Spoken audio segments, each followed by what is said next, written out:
A few years back, when I was still in high school, I started hunting for a car on Craigslist. I had pretty specific tastes, so I was always refreshing the page, hoping to spot something new. One day, bored out of my mind during a class, I decided to explore other parts of Craigslist just for fun. That's when I stumbled upon the missed connections section, which seemed like it would be full of bizarre posts. The third entry caught my eye. It said, "Hey blonde girl, when can we finally meet?" I figured it would be good for a laugh, so I clicked on it. But what I read made my skin crawl. The post talked about a girl this person had been watching for a while, describing her in detail. The creepy part was, the description sounded an awful lot like me.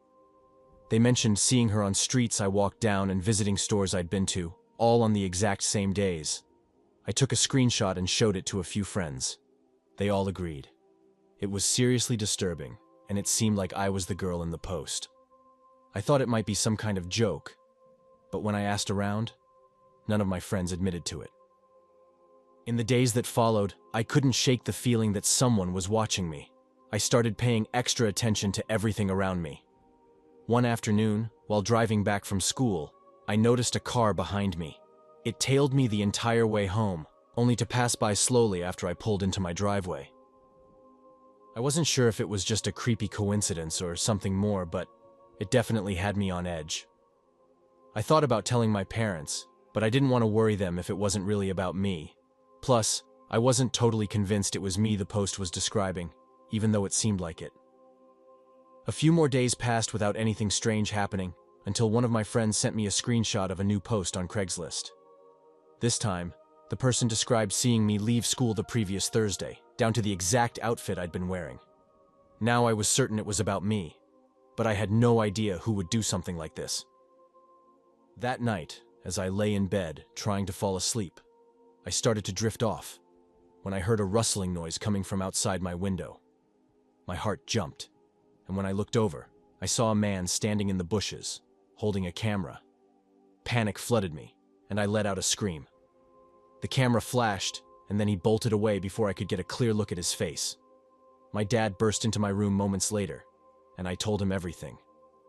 We went to the police the next morning, but after that, the post stopped, and nothing else happened. Unfortunately, the police never found out who was behind it.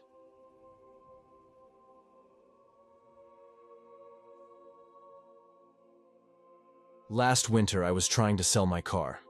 It was a 2013 Honda Accord that I'd bought secondhand a few years back. I had just started a lease on a new vehicle, so I figured I didn't need the Honda anymore. I had originally bought the Accord from a guy on eBay, paying a fair chunk of money for it. So when it came time to sell, I wanted to make sure I got as much back as possible. I listed it for a price that was pretty much on the high end, but still reasonable given the market. The listing sat there for almost a week before anyone showed interest. The first offer I got was ridiculously low, so I turned it down immediately. Then, a second person texted me about the car, saying they were really interested and wanted to see it. We exchanged a few messages, and I found out his name was Jake. Jake mentioned that he had a weird work schedule and could only meet late at night. He asked if he could check out the car around 11:30 p.m. the following evening. This struck me as odd, but I figured some people just have unusual work hours. Jake assured me he was serious about buying the car and said he'd pay in cash that night if he liked it. He offered a bit less than my asking price, but it was still a number I could work with. After thinking it over for a bit, I agreed. I was eager to sell, so I suggested meeting at a nearby grocery store parking lot or something. Jake suggested a mall parking lot instead, and I went along with it since it was only about 15 minutes from my place. We decided to meet on the north side of the lot. That night, before heading out, I called my buddy who lived nearby. Luckily, he said he'd stay up in case I needed a ride home if I ended up selling the car. I got to the mall just after 11:30. The parking lot was almost completely empty and eerily quiet. There were only a few scattered lights, making the whole place feel a bit creepy at that hour. I parked on the north side, just as we had planned, and sent Jake a text to let him know I'd arrived. Jake texted me back, saying he was running a bit late due to work but would be there shortly. I stayed in my car, just waiting and scanning the empty parking lot. While looking around, something on the ground caught my eye. I squinted to get a better look and saw what seemed to be a dollar bill lying there. I couldn't tell if it was a $1 bill or something more, but it definitely looked like cash. For a moment, I considered getting out of the car to pick it up, but then decided to just drive over to it instead. It wasn't too far away, maybe 20 feet or so, and there was a large dumpster a little beyond it, maybe 15 feet away. I put the car in drive and slowly rolled closer to the spot. When I got near, I saw that it was a $50 bill. I was just about to stop and get out when I noticed something that made me pause. Someone was hiding behind the dumpster, crouching down. I saw them briefly before they moved further out of sight behind the dumpster. The whole thing felt off, like a trap or something. I kept driving, trying to get a better view of whoever was behind there, but they kept shifting out of sight, staying hidden. I pulled into a parking spot nearby and sat there for a moment, unsure of what to do. A part of me wanted to just leave, but Jake hadn't shown up yet. I decided to call him instead. As I was dialing, I rolled down my window a bit, letting in the quiet night air. The parking lot was dead silent, almost unnervingly so. When I called Jake, I heard a faint ringtone, coming from behind the dumpster. As soon as I heard it, I felt a surge of panic and immediately sped out of the parking lot. I drove straight home, not even bothering to look back. A few minutes later, Jake texted me, asking where I had gone. I ignored the message, blocked his number, and tried to push the whole encounter out of my mind. It was clear to me that this was some kind of setup. That $50 bill might have been real, but whoever was behind that dumpster was probably planning to jump me or worse. I'm just glad I trusted my gut and got out of there in time.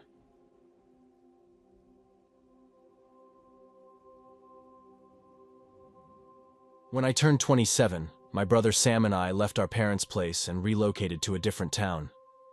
He's only a couple of years younger than me, so we've always been close, except for that awkward phase when I thought I was too cool for him. Neither of us had secured jobs in our new town, so finding a place to live was tough. We had some savings and shared a beat-up old car. Eventually, we settled on a small, two-bedroom basement apartment. The landlord lived upstairs and agreed to rent it to us as long as our parents co-signed the lease. It was cramped, but it was our first place together, a big step for us both. We were excited, but our budget was tight, and we had no furniture.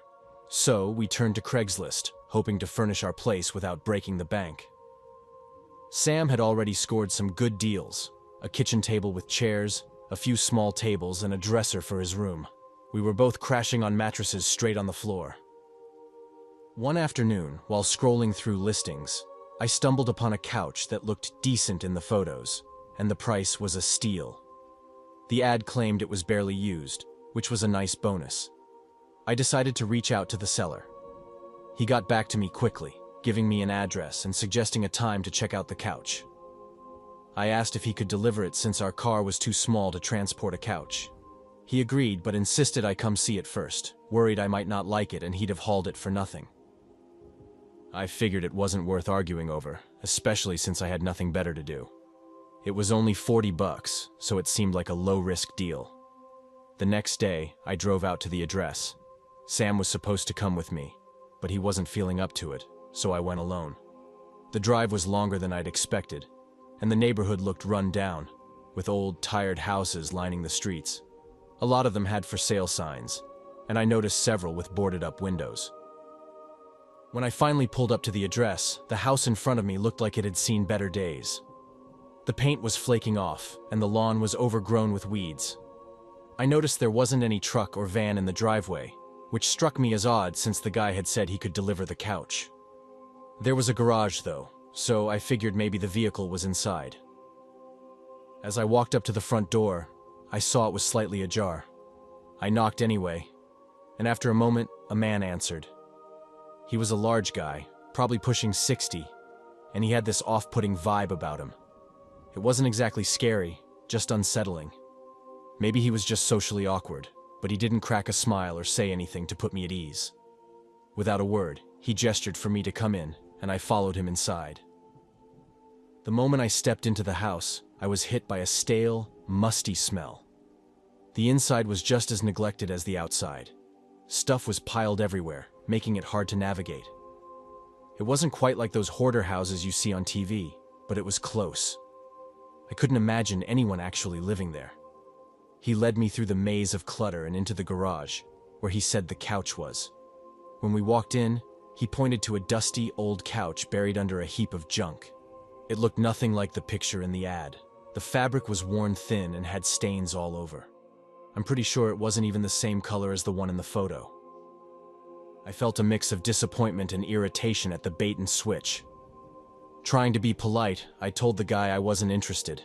He just stared at the floor, his face tense, before letting out a long sigh and muttering, "All right, that's fine." But he didn't move. He stood there, blocking the door back into the house, his eyes glued to the ground. I glanced around, realizing there was no truck in the garage. That's when it hit me. He never planned to sell me the couch. There was no way he could have delivered it, and now I was stuck in this dim garage with a guy who was acting really strange. I was alone in that unsettling man's house, and it was clear something was off with him. He just stood there, staring at me without saying a word. I was about 10 feet away, trying to keep my cool, pretending like nothing was wrong. The silence stretched on for what felt like forever, maybe a minute or two, with tension building in the air. I knew I had to get out of there, so I slowly started moving toward the door, where he was standing. He was much bigger than me, but I figured he wouldn't be fast. I made a break for it, darting through the narrow gap between him and the doorframe. As I did, I felt him reach out, trying to grab me, but I managed to slip past him and dash out of the house. I didn't stop until I was outside, sprinting to my car. I looked back at the open front door, just in time to see the guy come storming out, shouting something I couldn't understand. He was furious, his face red with anger, but I didn't stick around to figure out what he was saying. I jumped into my car, started the engine, and peeled out of there. I was so shaken that I had to pull over a couple of times on the drive back to calm down. When I finally got back to our apartment, I told Sam everything that had happened, and we decided to call the cops. They came over to our place, and I gave them the full rundown. I showed them the messages from Craigslist, told them about the guy in the house, and even pointed them to the still active ad. It seemed like it would be an easy case to solve. They headed over to the house to check things out, but when they got there, the guy was already gone. I didn't hear anything for a few days after that, but eventually, the police got back to us. They found out that the house actually belonged to the guy's elderly mother, and he didn't even live there. He'd denied everything, claiming that I had tried to rob him. It was absurd because there was nothing in that house worth stealing. But since it was just his word against mine, the cops couldn't do much. It was disturbing to think he got away with it, and I was convinced he was dangerous. We reported him to Craigslist, but I never heard back from them. As a last-ditch effort, I made a post on the site explaining what had happened, hoping to warn others.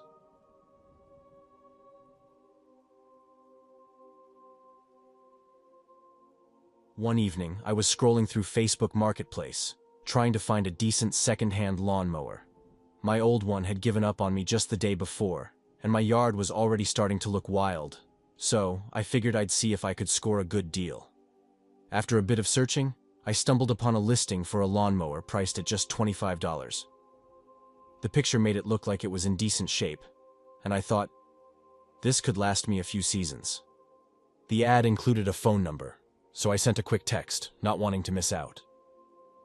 It wasn't long before I got a reply, maybe 5 minutes tops. The guy on the other end introduced himself as Mike and asked if I was serious about buying it. I confirmed that I was, and he asked if I could swing by the next day around 7:30 p.m. I agreed, and he promised to have the lawnmower ready for me when I arrived. The next evening, as the clock neared the time, I sent him another text to ask for his address. He responded almost instantly with directions. It was only about a 15-minute drive from my place, which was pretty convenient. I arrived at the location and pulled over, sending him a quick message to let him know I'd arrived. Mike replied, telling me to head around to the back door because the front door was apparently busted and wouldn't open. As long as I was getting a working lawnmower for cheap, I didn't really care. I got out of my car and made my way around the house, finding the back door slightly ajar. I pushed it open and stepped inside, immediately noticing how dark it was inside. No lights were on, which made the place feel kind of eerie. I texted Mike again, letting him know I was inside, and he replied telling me to head down to the basement to pick up the lawnmower. The basement door was just a few steps away, slightly ajar, as if inviting me in. I took a step toward it, but something didn't sit right with me. Why would a lawnmower be in a basement? That thought alone sent alarm bells ringing in my head. Then, right on cue, another text buzzed on my phone.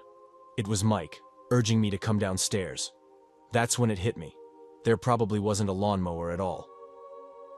I didn't wait to find out. I bolted out of the house, jumped into my car, and sped off.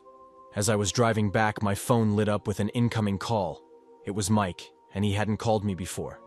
My gut told me not to answer, so I let it go to voicemail. He called 2 more times, but I ignored those too. When I finally got home, curiosity got the better of me, and I listened to the voicemail he left. What I heard chilled me to the bone. It was Mike's voice, calm but menacing, saying that he had my phone number and knew where I lived. He then went on to threaten me with things I don't even want to repeat. I blocked his number right away and called the cops. When the police arrived, I tried calling the number back, but all I got was a message saying the call couldn't be completed as dialed. I played the voicemail for the officers, and they told me I'd narrowly avoided something very bad. They admitted there wasn't much they could do, but took a report nonetheless. I went back on Facebook Marketplace to report the listing, but it had already been removed. It was like Mike had vanished into thin air, covering his tracks perfectly. I ended up buying a brand new lawnmower from a store instead. And let me tell you, I haven't touched Facebook Marketplace since.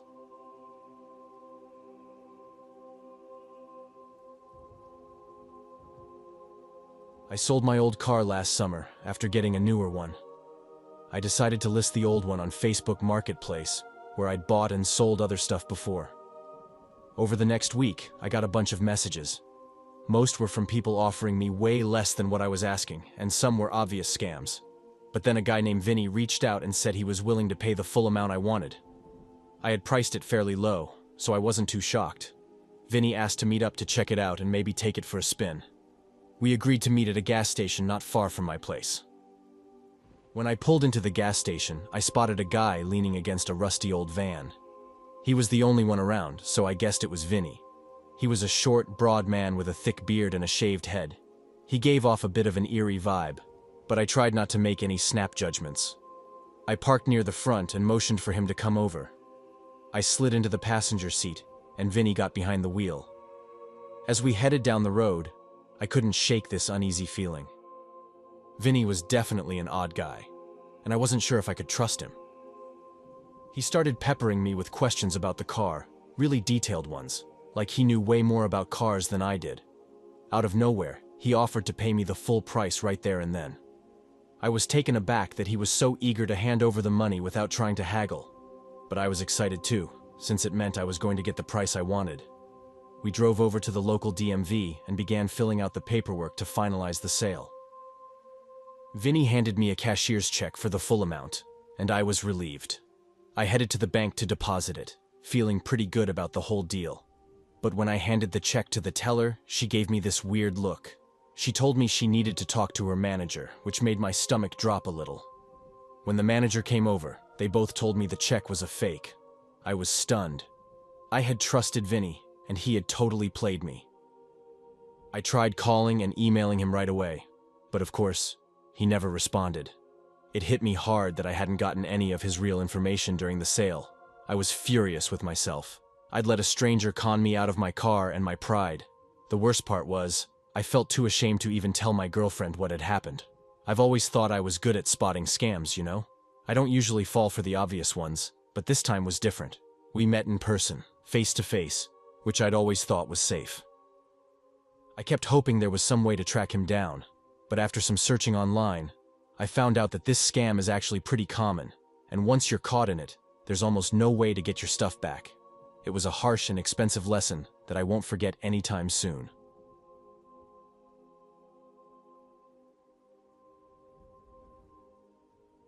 "2 years back, I went through a terrifying ordeal. At the time, I was sharing a small city apartment with two buddies, Dave and Sean. We'd been living together for about a year, and we were all in our mid-20s, just enjoying life. Our place was full of laughter, inside jokes, and our own personal corners. But then Sean got a job in another state and found someone to fill his spot on Craigslist. Neither Dave nor I had the chance to meet the new guy beforehand, since work had us both tied up. Sean, with some free time before starting his new gig, handled everything. The new roommate, Mike, was in his late 40s, which immediately set off alarms for us, but we trusted Sean's judgment. Mike was pretty quiet, kept to himself, and claimed to have a steady job. I was hoping we'd click, but it seemed like that wasn't going to happen. Initially, everything seemed okay. Mike mostly stayed in his room, which felt odd. He was always there when I left in the morning, and he'd still be there when I came back. I began to doubt he even had a job. We took him at his word, but the more I thought about it, the more suspicious I got. But he paid rent on time and never caused a disturbance, so we let it slide. As the months passed, though, strange things started happening. Little stuff around the apartment began to disappear. It started with snacks, but soon bigger things went missing. Dave lost a gold bracelet, and my favorite hoodie vanished. That one baffled me because I knew I'd never misplace it. Both of us suspected Mike, but we didn't want to jump to conclusions without proof. We decided to keep watch and wait until we had more evidence before saying anything. Then, one night, Dave told me he caught Mike sneaking out of my room. That was the last straw. We knew we had to confront him, so we knocked on his door, asking him to come out. When we questioned him about the missing stuff, he got all defensive and denied everything. Dave and I shared a quick look, both of us unsure about what our next step should be. We were convinced that Mike was the one taking our stuff, but we had no hard proof. Looking back, it was pointless to try and reason with him. Why would he ever admit it? We pushed the issue for a minute, but then Mike snapped. He started yelling and swearing at us, getting more aggressive by the second. We tried to calm him down, but he wasn't having it. Out of nowhere, he lunged at us, throwing wild punches. For a brief moment, it was chaos. We struggled with him, but since there were two of us, we managed to get him under control pretty quickly. It was clear things had spiraled way out of control. Once we had him pinned, we let him go, and he stormed off to his room, slamming the door so hard the walls shook. We immediately called the cops. When they showed up, Mike was arrested without much fuss. Dave and I felt a huge weight lift off our shoulders, but we also knew we couldn't stay in that apartment anymore. Over the next few days, we crashed with friends while we figured out our next steps.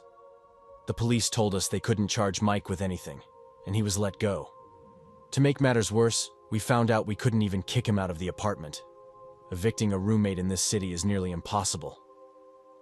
We talked to our landlord about breaking our lease, and thankfully, he was understanding.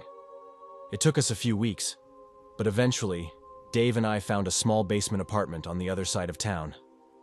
It wasn't nearly as nice as our old place, but at least we felt safe there, and that's what mattered most. We never did find out what happened to Mike after we left. I figure our old landlord probably had to evict him, especially since I'm pretty sure Mike didn't even have a job. We had a talk with Sean afterward. Dave and I were pretty upset with him, thinking he just picked the first random guy off Craigslist to replace him without caring who it was. It felt like he just wanted to be done with it. In the end, we accepted our part in the mess and forgave Sean. It was a wild experience, but at least no one got seriously hurt.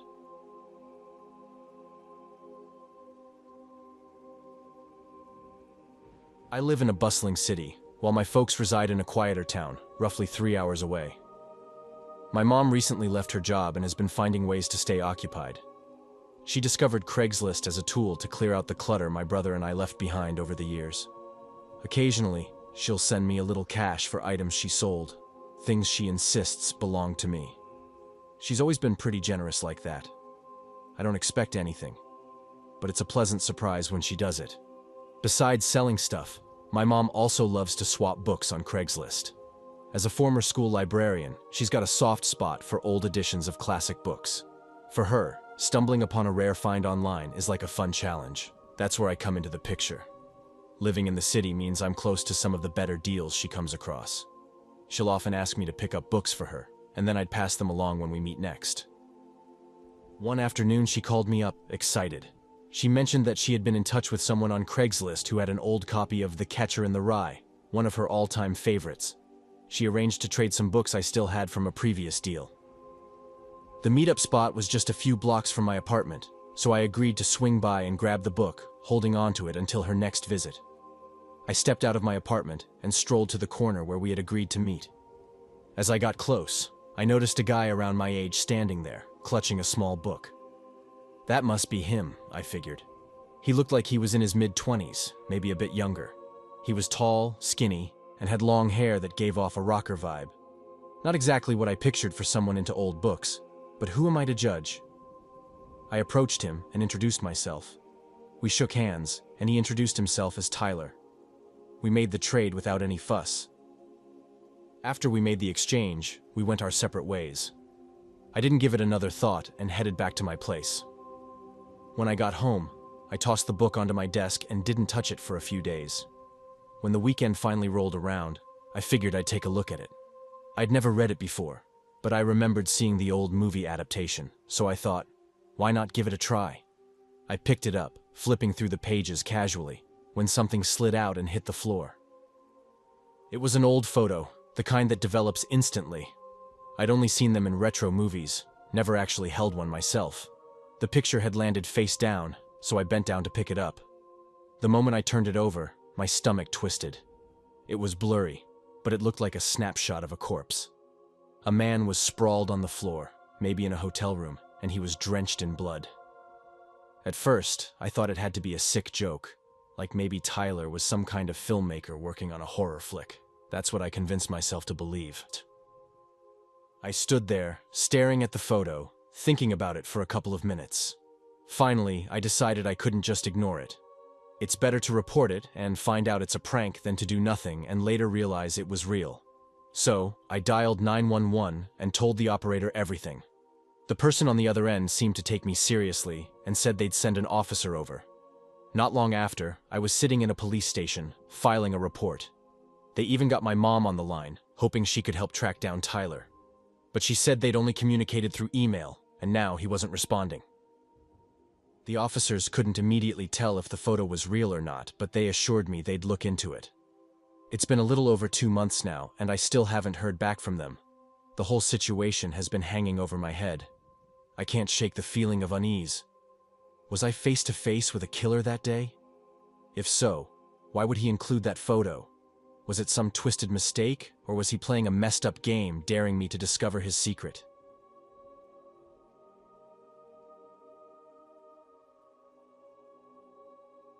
My name's Mike, and this took place in the summer between my sophomore and junior years at university. Like most students, I needed to work during the break. I ended up at a telemarketing job, cold calling people all day.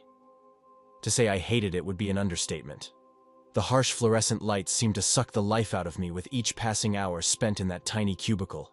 I didn't last long, quitting before I even hit a month. But as relieved as I was to leave, the stress of paying for school quickly set in. College is expensive, and I had bills stacking up. While scouring the internet for a new gig, I stumbled upon Craigslist. After shooting out a few applications, I wandered over to the odd jobs section. I was hoping to find something outside, maybe mowing lawns or doing some yard work. That's when a specific ad jumped out at me. It was for a home renovation gig. 1 day of work, helping to tear down a wall in an old house. $15 an hour for 8 hours of work, the ad promised. $15 an hour was way above what most jobs paid back then, and getting paid to knock down a wall sounded perfect. I quickly responded to the ad and crossed my fingers. The next morning I checked my email first thing. A rush of excitement hit me when I saw a reply. It said I got the job. The homeowner's name was Rob, and we agreed I'd come over the following day. Rob's house was in an old, quaint neighborhood. Most of the homes looked like they were over a century old, with tall, ancient trees lining the narrow streets, casting long shadows in the early sunlight. When I got to the house, I followed a stone path leading up to the front door, which was slightly ajar. A tall, stocky guy greeted me with a friendly grin. He looked like he was in his early 40s. "You must be Mike," he said. Yep, that's me. You must be Rob, I answered. That's right. Come on in, let me show you around. I stepped into the foyer as he started explaining what he wanted me to do. Rob seemed really chill and friendly, almost like a big brother type. Even though I was in a stranger's house, I felt surprisingly comfortable. There are 2 bedrooms upstairs that I want to combine into one big room. I just need you to knock down the wall between them. The contractors will be here next week to handle the rest, Rob explained. Sounds good, I agreed, thinking it probably saved him some cash by having me do the dirty work first. It made sense, and I was glad for the job. Rob led me up a creaky staircase, and we walked into one of the rooms where a sledgehammer and an axe were leaning against the wall. Well, here it is, Rob said, gesturing toward the wall with a smile. I've got to head to work, but call me if you run into any problems, he added. Will do, I replied, watching him leave the room. I grabbed the sledgehammer, testing its weight by resting it on my shoulder. I glanced out the window, just in time to see Rob's car pulling away. The silence of the house pressed down on me. I was all alone. I took my first swing, and with each hit, the pile of rubble at the base of the wall grew. It didn't take long for the plaster to give way, and that's when I noticed something strange. Inside the wall was what looked like an old, rolled-up carpet, covered in dust from the crumbling plaster. Curious, I poked at it with the hammer. But as it turned over, my curiosity quickly turned to horror. It wasn't a rug. It was a mummified face. Panic surged through me, adrenaline pumping as I dropped the hammer and sprinted out of the house. I didn't stop running until I was far down the street, my mind racing faster than my feet. Was Rob some kind of killer? Why would he hire me to smash a wall if he knew a body was hidden inside? None of it made any sense. Once I felt safe, I called the cops. They launched an investigation and filled me in on the details later. According to their forensics team, the body had been there for at least 50 years, which meant Rob wasn't involved. He wouldn't have even been born at the time.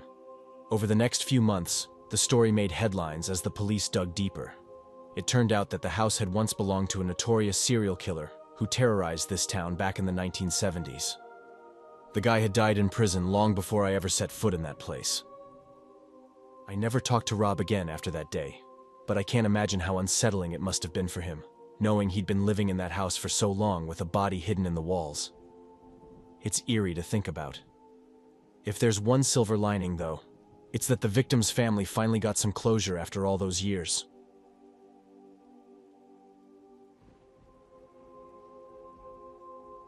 Last fall, my old lawnmower finally gave out, so I figured I'd check Craigslist for a cheap replacement. I'd found good deals there before, and I didn't want to drop a ton of money on a brand new one from a store. After browsing for about a week, I spotted a deal that seemed almost too good to be true. I replied to the ad right away and got a response sooner than I expected. The person asked if I wanted to come check it out that evening. I hadn't planned on doing anything that night, so I thought, why not? They sent me an address, and it was only a 25-minute drive away. I arrived just after sunset, around 6:30 p.m. The house was tucked away at the end of a quiet, dead-end street. I sent a quick text to let them know I was there, and within less than a minute, a guy who seemed friendly enough walked out to greet me. I got out of the car, and we shook hands. He mentioned the lawnmower was in a shed behind the house and gestured for me to follow him. We walked around the house, and about 40 yards behind it, there was a small, worn-down shed. It looked pretty cramped and was almost completely dark. When we reached the shed, the guy casually told me to go on inside, saying he'd grab a light from nearby. The moment I stepped in, I felt a sudden shove from behind, and before I could react, I heard the door slam shut behind me. I scrambled to my feet, heart racing, only to find myself standing alone in the pitch-black shed. I rushed to the door, but as I feared, it was locked tight. Panicking, I fumbled for my phone, hoping to call for help, but of course, there was no signal. Instead, I used the screen's dim glow as a makeshift flashlight, trying to make sense of the dark shed. To my frustration, there wasn't even a lawnmower in sight, just a nearly empty space. The small window had bars across it and was boarded up tight. Desperate, I pounded on the walls, yelling for anyone to hear me, but it was pointless. I began searching for anything that could help me break out. All I could find was a worn-out plank of wood, hardly ideal for defense. The shed itself was cramped, maybe 12 by 15 feet. I slumped against a wall, my mind racing as I tried to figure out what to do next. I had been trapped there for almost an hour when I heard footsteps approaching the shed. My heart pounded in my chest as I realized this might be my only shot at getting out. I readied myself, gripping the plank as the door creaked open. The man from earlier stepped inside, and I didn't waste a second. I charged at him, swinging the plank with all my might, hitting him square in the face. He stumbled back, and I pushed him out of the way, bolting out of the shed. As I sprinted towards the house, my ears were ringing, and that's when I heard the deafening crack of a gunshot. Pure adrenaline kicked in, and I ran even faster, reaching my car and tearing out of there at full speed. It wasn't until I was safely home, hands still trembling, that I called the cops. By the time they got to the house, the man had vanished without a trace. After that, I did eventually get a lawnmower from Craigslist, but I made sure to be a lot more cautious about where I picked it up.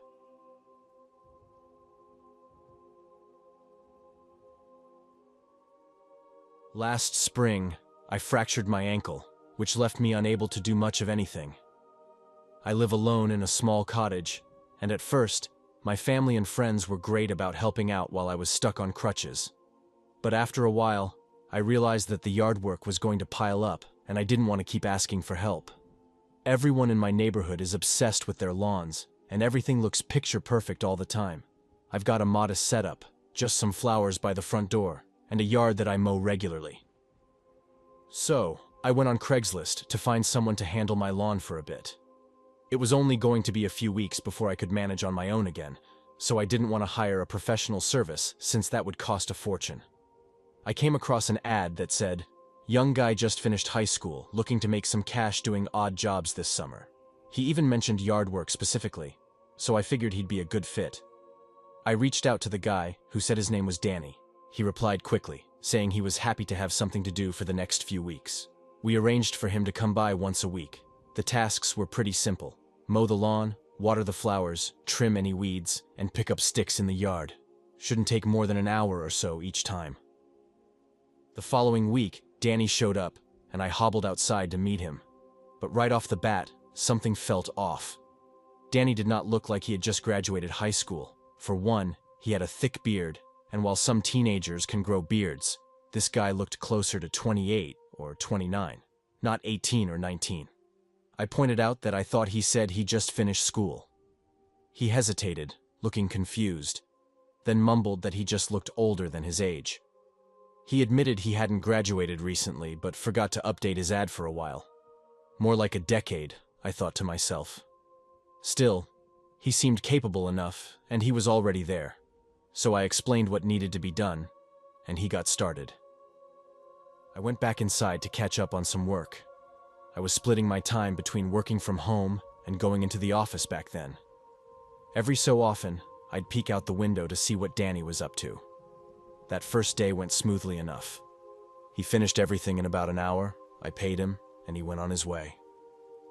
The next week was a little strange. There wasn't much work to do, probably even less than the first time. But Danny was out there for nearly 3 hours. I couldn't figure out why he was taking so long since I wasn't paying him by the hour. But eventually he finished up. I handed him his money, and he left. The week after that was supposed to be his last visit. Once again, he ended up sticking around way longer than necessary, and this time, I noticed something odd. He was hanging around the windows and other parts of the house where there wasn't any yard work to do. It almost looked like he was cleaning the windows, but that wasn't part of his job.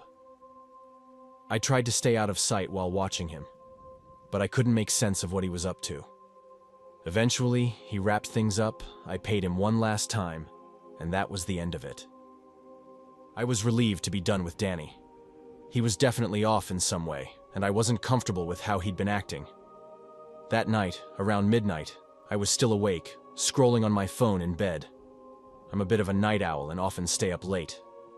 Out of nowhere, I heard the sound of a window sliding open on the far side of the house. Immediately, I felt this sinking feeling in my gut. I just knew it had to be Danny. Maybe I was jumping to conclusions, but my instincts were screaming that something was very wrong.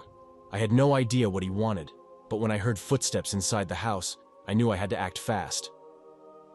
I stepped out into the hallway, only a few feet from my bedroom door, and yelled at the top of my lungs that I knew it was Danny and that I had a gun.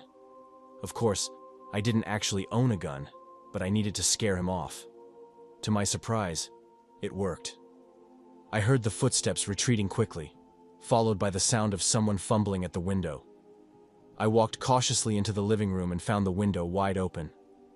I hurried to the front of the house just in time to see a figure that looked exactly like Danny darting across the lawn and disappearing down the street. After that, I made sure every door and window in the house was securely locked. Then, I went back to bed, though sleep didn't come easily. The next day, I went straight to the police with all the details I had. It didn't take them long to track Danny down since his Craigslist ad was still up. I'm just glad I was awake that night when he tried to break in. I don't even want to think about what could have happened if I hadn't been.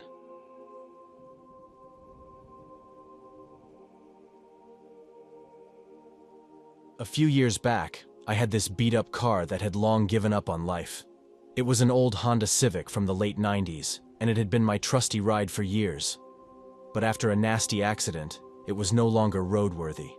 For almost 2 years, it just sat there, rusting away in my driveway until I finally decided to do something about it.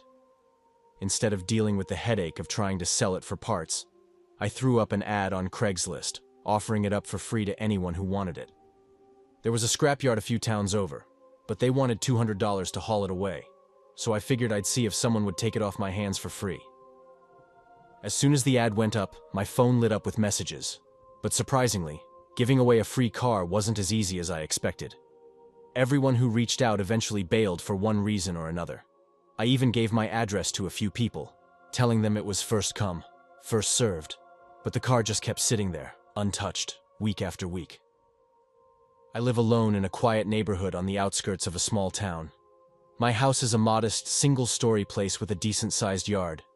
I know all my neighbors pretty well since I've lived here most of my life. About a week after I posted the ad, I noticed a car I didn't recognize cruising down my street. It was a sleek, black sedan with dark, tinted windows. It passed by my house 3 or 4 times that day, circling the block like it was scoping the place out. At first, I thought maybe someone was lost, so I didn't pay it much mind. But then, one night around 10, I was in my living room messing around on my laptop when I heard a noise from the back of the house. It was a sharp, single knock on the window. Just one. Not a series like someone would do if they were trying to get your attention. I live in a pretty quiet area, and strange noises in the middle of the night are rare. I have a big yard, and no one really has a reason to be back there. It could have been an animal or maybe a branch hitting the glass, but my curiosity got the better of me, so I went to check it out. I walked to the back of the house, not really expecting to see anything. I opened the back door and stuck my head out, scanning the yard. The porch light was on, and everything looked normal. No one was there. I was about to head back inside when I heard another knock, this time at the front door. It was 3 heavy knocks on the front door, loud enough to make me jump. This time, I was sure it was a person. As I moved toward the door, 3 more knocks came, even harder than before. Whoever it was, they were in a hurry, but I wasn't expecting anyone at this time of night. I peeked out the window and saw a man standing there. It was dark, but the porch light cast enough of a glow for me to make out his shape. I also spotted a car parked on the street, probably the same one I'd seen circling the block earlier. The guy looked like he was in his late 40s or so, wearing a short-sleeved flannel shirt. He had glasses perched on his nose, his hair was a mess, but his face was clean-shaven. Something about him seemed off, though. He was clearly agitated. I could see his mouth moving, but the words were muffled through the door. He kept gesturing toward the old car in my driveway, then back to the one he had driven up in. It clicked. He must be here because of the Craigslist ad. But I wasn't about to open the door, especially with how strange things had been. I called out through the door that he could take the car if he wanted it. But it didn't make sense. His car was just a regular sedan. No way he could tow my old Civic with that. I couldn't figure out what he was planning. The guy didn't leave, though. Instead, he started pleading, his voice rising in desperation. He kept saying he needed the car, that he'd driven a long way and couldn't go back without it. But nothing he was saying added up. If he had shown up with a tow truck or something, maybe I would have helped him out. But the whole thing just made me uneasy. I stood my ground, telling him flatly, "I'm not opening the door. You can have the car if you want, but that's all there is to it." That's when things got really scary. He started pounding on the door, harder and harder, like he was trying to break it down. The knocks turned into loud thuds, and I could hear his shoulder slamming against the wood. I backed away quickly and made sure the deadbolt was securely locked, my heart racing as the door shook under the force of his blows. I stepped back from the door, my heart pounding as I quickly dialed 911. I told the operator someone was trying to break into my house, and she assured me that officers were on their way. Meanwhile, the guy kept slamming against the door, each hit making the wood creak and groan. I thought the door would hold up better, but it was clear he was getting through. Seeing the door starting to give way, I bolted to the back of the house, putting as much distance as I could between us. I headed for the kitchen, where there was another door I could lock. Just as I shut the kitchen door behind me, I heard a loud crash from the front. My heart skipped a beat, thinking he'd finally broken through. But then, all of a sudden, everything went quiet. No more pounding, no more crashes, just silence. I cautiously cracked open the kitchen door and peered out, my eyes darting to the front of the house. The door was messed up, the frame splintered, but somehow it was still holding. He hadn't gotten in. I crept toward the window and peeked out just in time to see the man rushing back to his car. He fired up the engine, but before he could make a getaway, I saw the flashing lights of police cruisers pulling up onto my street. One cop car blocked the guy's escape while another officer came up to my house, noticing the damage right away. I quickly told them that the man in the black car had tried to break in just moments ago. To my surprise, when the cops questioned him, the guy didn't even try to deny it. He started ranting, saying I wouldn't open the door, so he had no choice but to try and force his way in. It was like he genuinely thought the police would see things from his perspective. He sounded completely unhinged, but I was relieved he admitted everything. Without security cameras, it would have been easy for him to lie about what happened. The cops cuffed him and took him away, leaving me standing there with a wrecked door and a shaken sense of safety. The next morning, I took down the Craigslist ad. The idea of strangers showing up at my house, especially after what had just happened, was too much for me. I decided to fork over the $200 to the junk removal service to get the car towed away. In the end, it was money well spent.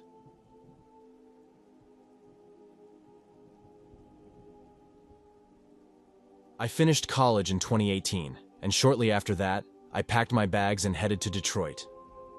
The hunt for a cheap place to stay took over my life for a while. I must have spent weeks combing through Facebook Marketplace, firing off messages and making calls like crazy. Most of the places I found were either way out of my budget or in sketchy areas. Back then, I was just holding down a minimum wage job at a local car wash, hoping to land something better soon. Money was tight, so finding an affordable place was a real struggle. Then, one day, I came across an ad that seemed like it could work. It was for a room in a shared house, and while the pictures weren't anything special, the price was low enough for me to consider it. I got in touch with the landlord, a guy named Greg, and set up a time to check it out. The neighborhood wasn't ideal. It had a bit of a reputation, but I figured I could deal with it for a while, at least until I could afford something better. I wasn't exactly spoiled for choice at that point. As long as the place wasn't a complete dump, I figured I'd be okay. On the day of the viewing, I made my way over to the address Greg had given me. The house was in rough shape, with faded paint and even a busted window on the top floor. I almost turned around right then, but I had come this far, and I didn't want to leave empty-handed. Greg met me at the door, and I immediately got a weird vibe from him. He was a large guy, covered in tattoos, and his Boston accent was as thick as they come. There was something about him that made me uneasy, like he was constantly on edge. But I didn't want to judge a book by its cover. I've known plenty of people who looked intimidating but were actually decent folks. Still, something about Greg seemed off. He led me up the stairs to the room, and the smell hit me before we even got there. It was a mix of mildew and stale smoke, the kind that sticks to your clothes long after you've left. As we walked down the hallway, I noticed the carpet was filthy, worn down to the threads in places, and there were random holes in the walls. Greg swung the door open, and the sight that greeted me was even worse than the smell. The room was tiny, barely enough space to squeeze in a bed, let alone anything else. The walls were stained and the floor looked like it hadn't been cleaned in years.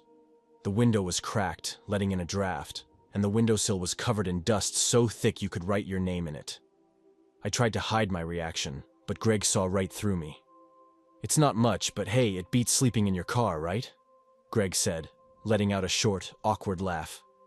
I nodded, afraid my voice might betray how uncomfortable I felt. Every instinct I had was screaming to leave, but I didn't want to be rude or seem ungrateful. Greg kept leading me through the rest of the place, and it only got worse. The bathroom was grimy, with a toilet that looked like it was on its last legs, and a shower coated in a layer of who knows what. The kitchen, a complete disaster. Dirty dishes were piled high, and the fridge smelled like it hadn't been opened in years, probably for a good reason. My stomach turned, but Greg either didn't notice or didn't care. He was too busy trying to sell me on the idea that this was the best deal I'd ever find. "Trust me, you won't get a better price anywhere else in the city. You'll be kicking yourself if you pass this up," he insisted, his voice full of false confidence. I knew he was just trying to unload this dump on me, but I wasn't about to argue with him. I just wanted to get out of there as fast as I could. I told him I'd think about it and made a move for the stairs, but Greg stepped in front of me, blocking my way. His demeanor shifted, and it was clear he was not happy. I could see anger flash across his face, and suddenly, he was right in my space, making me feel trapped. I'm not a big guy, maybe 5'8" on a good day, and Greg was easily a foot taller and a lot more solid. The tension in the air was thick, and I felt a cold sweat start to form. I kept trying to edge around him, but he wasn't letting me go. Finally, I gave in, telling Greg I'd take the room just to get him off my back. He stepped aside, and I quickly made my way down the stairs, doing my best to look calm, even though I was freaking out inside. The moment I was out of the house, it felt like I could breathe again. I didn't stop walking until I was several blocks away, my heart still racing. When I finally pulled out my phone, Greg's number was still on the screen. I stared at it for a moment, then deleted it without a second thought. There was no way I could live in that place, and there was no way I was going to let someone like Greg push me around. I started my search all over again, determined to find something better. After a few more weeks, I finally landed an apartment I could afford. It was a tiny studio in the basement of an old building, with ceilings so low I could barely stand up straight. The kitchen was just a hot plate and a mini fridge, but at least it was clean, and the neighborhood felt safe enough. I stuck it out there for about a year. By the time I moved, I had landed a decent job, and I was able to upgrade to a small but cozy one-bedroom place. It wasn't much, but it felt like a palace compared to that first dump. Looking back, I'm just glad I trusted my gut and walked away when I did.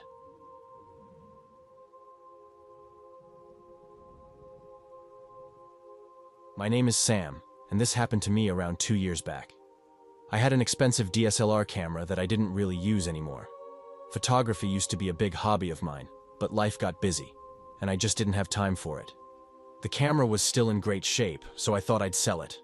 I decided to list it on a local classified site to avoid dealing with shipping. The responses came in pretty quickly. One of the first was from a guy named Nick. He lowballed me with an offer that was barely a third of what the camera was worth. I was pretty annoyed and told him the price was non-negotiable, but he kept hounding me with messages. Every day he'd send me a new low offer, but I kept turning him down. After about a week of this, Nick finally made an offer that was closer to what I was asking.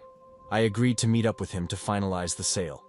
We decided on a public place, a bus stop not too far from my place. I was relieved, thinking I could finally get rid of the camera and be done with this guy. When I got to the bus stop, I noticed 3 guys standing around, and they all looked at me when I arrived. They were bigger than me, and I felt this uneasy feeling start to creep in. I tried to shake it off and walked over to them. "Nick?" I asked, trying to keep my voice steady. One of them, who had to be Nick, nodded with this smug grin. I greeted the others with a nod, but I could feel their eyes on me like they were sizing me up. I was beginning to regret coming here alone. The whole situation felt off, like something bad was going to happen, but I tried to keep my cool. "So, you got the camera?" Nick asked, his tone almost mocking. I pulled the camera out of my bag and handed it to him. "Yep, just like I described. It's in perfect condition." Nick took it and started inspecting it, flipping it around and checking it out from every angle. Meanwhile, the other two guys were watching us closely, their eyes bouncing between the camera and me. It was clear they weren't here just for the sale. After a few moments, Nick handed the camera back, his face twisting into a frown. "This isn't worth what you're asking," he said, his voice suddenly sharp. My stomach dropped. I figured he'd try to pull something like this, but I hoped he'd at least honor our deal. "We agreed on the price." "I'm not going any lower," I said, trying not to show how nervous I was. With the three of them standing so close, it was hard not to feel trapped. Nick stepped right up to me, invading my space. "Listen, you should be glad I'm even offering you anything for this piece of junk. You're not going to get a better deal anywhere else." I could feel his breath on my face, and anger bubbled up inside me. Who did he think he was? I forced myself to stand tall and looked him in the eye. "I'm not lowering the price. Take it or leave it." Nick's face twisted into a scowl, and then he lifted his shirt, showing me the gun tucked into his waistband. My heart skipped a beat. I realized how dangerous this situation had just become. The other two guys stayed quiet, their faces blank, just watching me. Nick jabbed his finger toward me. "You're gonna take what I'm offering and hand over that camera. No arguments." My heart was pounding so hard I thought I might pass out. The other two had moved closer, cutting off any escape. I was cornered. I didn't want to give in, but as I looked at Nick, I noticed something even scarier than the gun. There was a crazy look in his eyes, like he'd do anything to get what he wanted. I had to be smart about this. "All right, fine," I said, raising my hands like I was giving up. "I'll take the money." They backed off just a bit, and I felt a tiny bit of relief wash over me. "Thought you'd see things my way," Nick smirked, pulling out a wad of cash. He tossed it at me, and I quickly counted it. It was less than half of what we'd agreed on, but I knew I had no choice. I handed over the camera, feeling like I'd been completely played. As they walked away, I stood there in shock, feeling like I'd just been hit by a truck. I felt humiliated, angry, and scared all at once. I couldn't believe people could be so cold, so ready to use threats to get what they wanted. When I finally got back to my place, I sat at the kitchen table, staring at the crumpled bills in front of me. The anger was boiling inside me. I couldn't just let this go. I had to do something about it. I couldn't let those guys think they could get away with this. I picked up the phone and dialed the police, telling them everything that had happened. They listened, asking for every little detail. When I finished, the officer assured me they'd look into it and keep me updated. A few days later, I got a call back from them. They had tracked down Nick and his crew and found the camera with them. Of course, they denied everything, but the cops said Nick agreed to give the camera back if I returned the money. He probably tried to make it sound like I was the one at fault. It wasn't the outcome I wanted, but I accepted it. I felt like I'd been pushed around by a bunch of wannabe tough guys. I wished they could have been charged with something more serious, like assault, but without any real evidence, I knew it wouldn't stick. Even if there was a camera around, it wouldn't have caught much. I guess sometimes, you just have to let things go.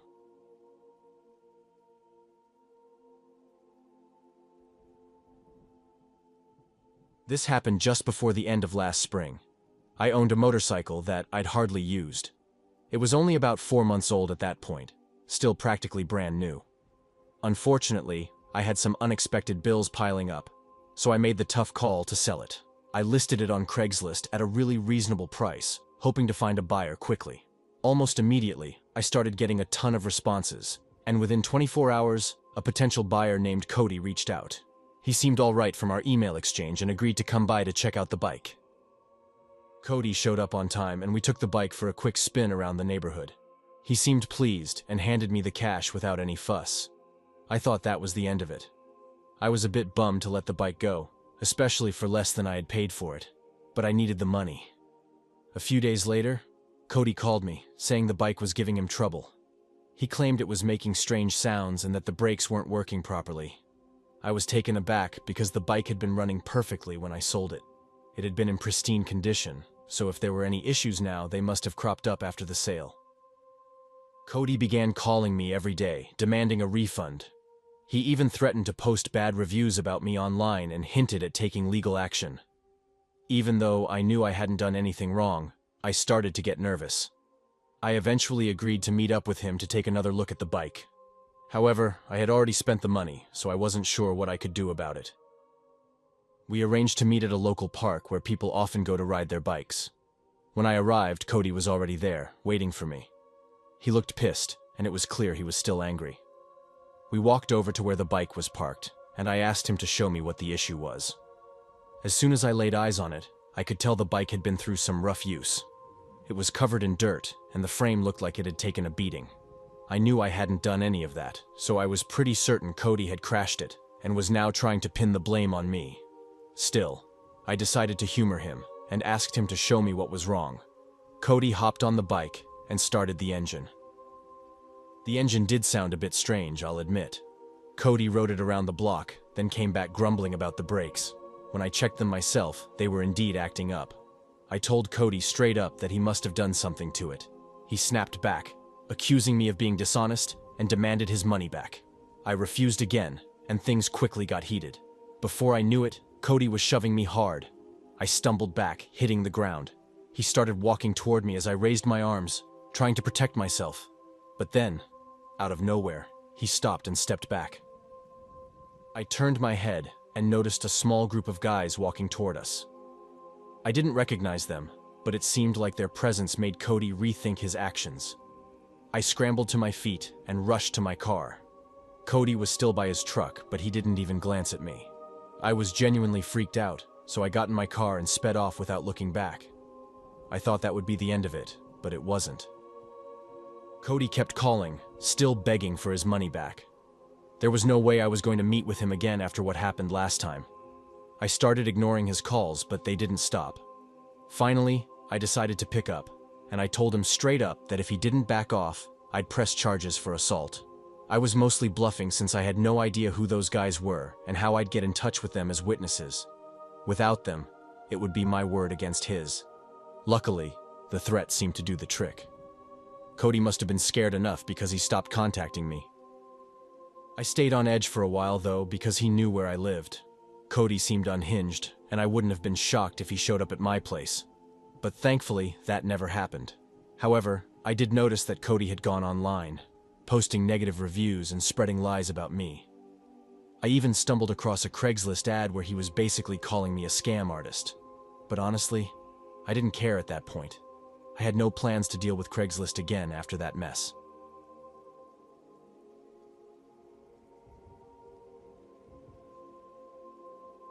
When my daughter was smaller, she hit a growth spurt and outgrew her tricycle. My wife and I only have one kid, so every item we purchased was for her alone. This made things a bit pricey since she'd quickly outgrow them, often within just months. To manage this, we frequently turned to Facebook Marketplace for items that wouldn't be used long anyway. We did this a lot for baby clothes and toys when she was really little. So, when she needed a new bike, I turned to the same place. I spent an evening scrolling through listings. There were some decent ones, but they were way overpriced.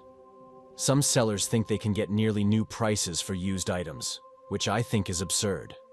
I usually expect to pay less than half of the original price for anything secondhand. Otherwise, why bother? After some time, I came across a blue BMX that seemed to fit the bill. It was a tad bigger than what she needed, but I figured she could grow into it. The price was a steal, only $80, which was a fraction of what I found online. I messaged the seller and got a reply pretty quickly. The seller, who introduced herself as Casey, and I agreed on a time to meet up, and she gave me her address. The place was in a town about an hour away, so I headed out when the time came. I went alone, though later I wished I had brought my wife with me. The sun was dipping below the horizon as I drove, casting long shadows over the old neighborhood. The houses there were worn down, some even had boards over the windows, and the streets were eerily empty. The quiet was unsettling since my neighborhood is usually lively and full of people. This place felt deserted. When I pulled up to Casey's house, it was in the same rundown condition as the others, but I noticed a small sedan parked in the driveway. That calmed me down a bit because at least it meant someone was home. I parked on the street in front of the house and walked up to the door. The doorbell didn't work when I pressed it, so I tried again and listened closely. It was definitely broken. Not surprising, given the state of the place. Up close, the house looked even worse.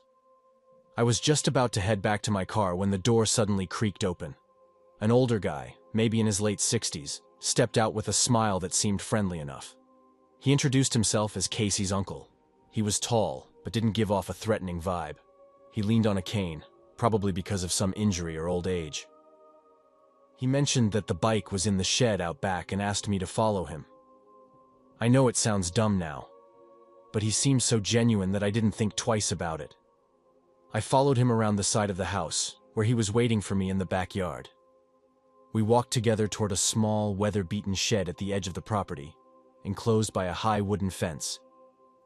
As we got closer, I noticed something moving inside the shed. There was definitely someone in there. I could see the shadowy figure through the grimy window by the door. My gut twisted in fear, but I didn't let it show. I stopped walking and glanced back toward the house. That's when I saw them. 2 more men standing silently in the yard, blocking my way back to the street. My heart pounded as it hit me. I was trapped. They had set me up. My instincts kicked in, and I chose to run. Without thinking, I bolted. I didn't know where I was headed, but I knew I had to get out of there. I sprinted toward the fence, scrambled over it, and kept running as fast as I could. Before I knew it, I was deep in the woods. I didn't stop, not until I was sure I was far from that house. Finally, I paused to catch my breath, my chest heaving. Eventually, I found my way back to the main road and called the police. When we returned to the house together, it was no surprise that the men were long gone. I told the cops everything, but they never found those guys. Later, I learned that the house had been empty for years. I try not to think about what those men had in mind for me. The best case scenario was they planned to rob me. But if that's all they wanted, they knew I only had $80 on me for the bike. It didn't make sense. Whatever they were planning, it couldn't have been good.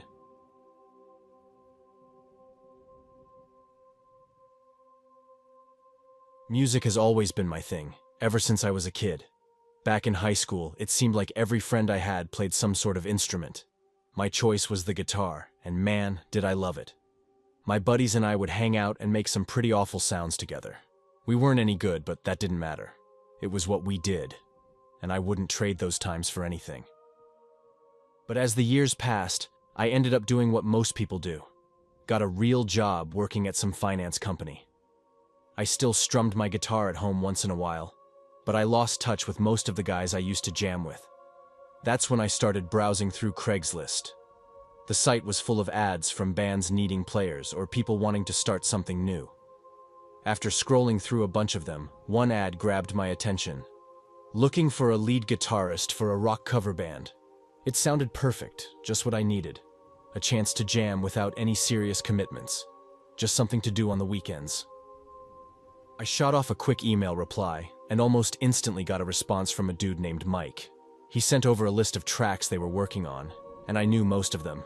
It seemed like a great fit, and I felt pretty good about joining up. Mike gave me his address and phone number, mentioning that they practiced in his basement. We arranged for me to come over the next evening to try out. The following day dragged on, and by the time I headed over to Mike's place, I was ready to blow off some steam. The sun was just setting as I rolled into his neighborhood. It was tucked away from the main road, giving off that typical suburban vibe. I slowly drove down the street, keeping a close eye on the house numbers as I passed. When I finally found the place, something felt off. The house was pitch black, not a single light on inside. I double-checked the address, thinking maybe I'd made a mistake. I pulled out my phone and called Mike.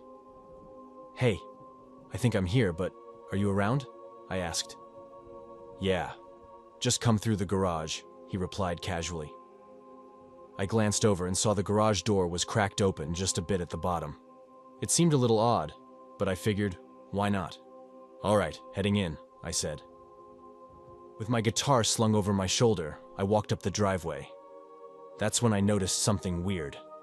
Through the small gap in the garage door, I could see someone standing inside. I could only see their shoes, but it was clear someone was there. A cold chill ran down my spine, and my instincts kicked in. "This doesn't feel right," I muttered to myself. I decided it was time to bail. "Hey, on second thought, I'm gonna head out." "Thanks anyway," I said, trying to keep my voice steady.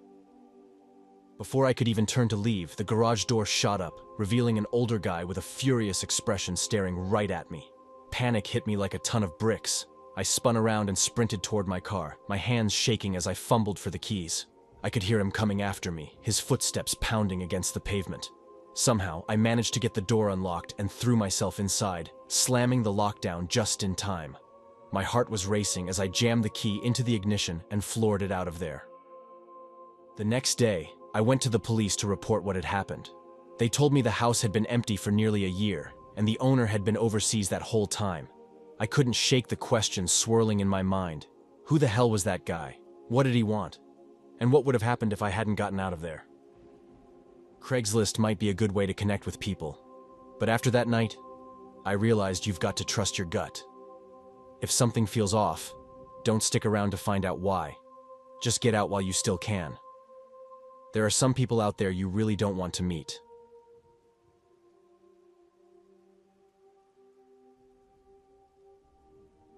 A while back, during my first year of high school, I was just a kid looking to earn some extra cash.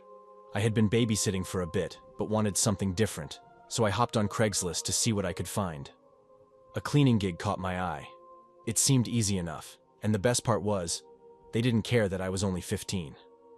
So, I replied to the ad, and this guy named Jack got back to me. He asked a few basic questions, and after I answered, he told me I was hired. I was thrilled to be making some money on the side and started a few days later. Jack sent me an address, and my mom dropped me off there. The house looked pretty standard, just another one in a row of similar ones in the neighborhood. But when I got to the front door, there was a note that said, "Come around back." I walked around and met a man who introduced himself as Jack. He mentioned that the house in front wasn't the one I'd be cleaning. Instead, we walked a few blocks to a different house. I thought it was a bit odd, but didn't make a big deal out of it. Once we arrived, Jack took me inside and showed me what needed to be cleaned. After giving me the rundown, he said he'd be working in his office downstairs and left me to it. Everything was fine at first. I was cleaning, doing my thing, but it was getting stuffy. I tried to open a window, but it wouldn't budge. I moved to another window. Same thing, locked tight. I started to feel uneasy, but tried to shake it off. Then, when I tried the front door, I realized it was locked from the outside. My heart began to race. I knocked on the basement door where Jack said he'd be, but there was no response. I tried the door.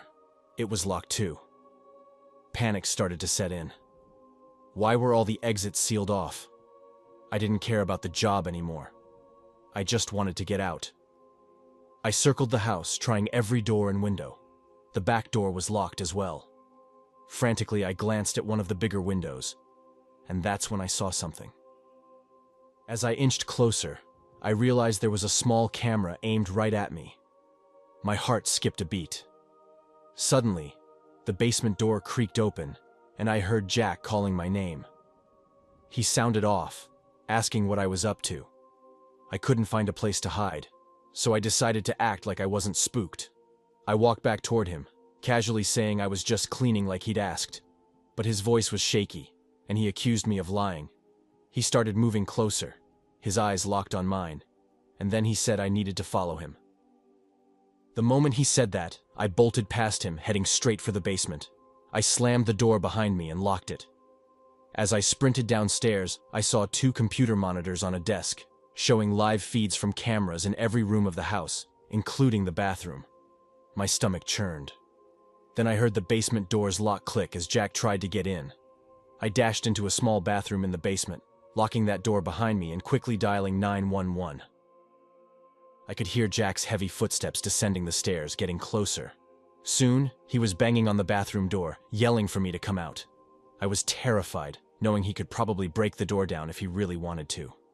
There was a small window at the top of the bathroom, just big enough to squeeze through. I climbed onto the toilet and tried the window. Thankfully, it wasn't locked. I wriggled through, hearing Jack's fists still hammering against the door. Once I was outside, I ran like my life depended on it, straight to a nearby house. I banged on the door, desperate. An elderly woman answered, and when she saw how scared I was, she let me in without hesitation. We stayed there, waiting for the police. But by the time they arrived, Jack had vanished. I showed them the Craigslist ad and the text messages between us. It took about a week, but they finally tracked him down and arrested him. I can't believe I made it out of that place alive.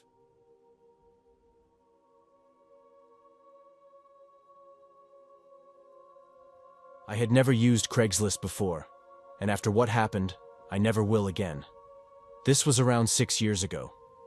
It was early summer, just when the weather was warming up and the sun was out longer each day. My lawn was looking wild, so I went to my shed to grab the old push mower. It had been sitting there all winter, gathering dust, and when I tried to start it up, it was completely dead. I tinkered with it for a bit, but nothing worked. I figured it was time to just buy another one. My lawn isn't huge, so I thought I'd just get another push mower. I assumed I could find a decent second-hand one for cheap. So I turned to Craigslist and started looking for lawnmowers in my area. It didn't take long to find one that seemed perfect. The listing said it was $80, which seemed like a fair deal. After a bit of thinking, I decided to contact the seller. I sent a text to the number in the ad and got a reply about an hour later. The seller said I could come by the next evening to pick it up. He gave me an address and said 7:30 p.m. would work for him. I thought it was a bit late, but I agreed. The next evening, I jumped into my old pickup and headed to the address the seller gave me. It was about a 25-minute drive, a little out of my way, but not too bad. The neighborhood seemed pretty normal, just a row of houses along a quiet street. I found the house easily enough. The garage door was already open. I parked on the curb and sent the seller a text saying I was there. He replied almost instantly, "Come on in, the mower's in the garage." I stepped out of my truck and walked over to the garage. It was pretty dim inside, just one small bulb hanging from the ceiling. I took a quick look around. There were the usual things you'd expect in a garage: tools, boxes, and other random stuff. But there was no lawnmower in sight. I hesitated for a second, then took a few steps further inside and called out, "Hello? I'm here to pick up the mower." Silence. I glanced toward the door that led into the house, and then I noticed another door at the back of the garage. It was partly open, with a piece of cardboard leaning against it. Scrawled on the cardboard in thick black marker was the word mower, and an arrow pointing through the doorway.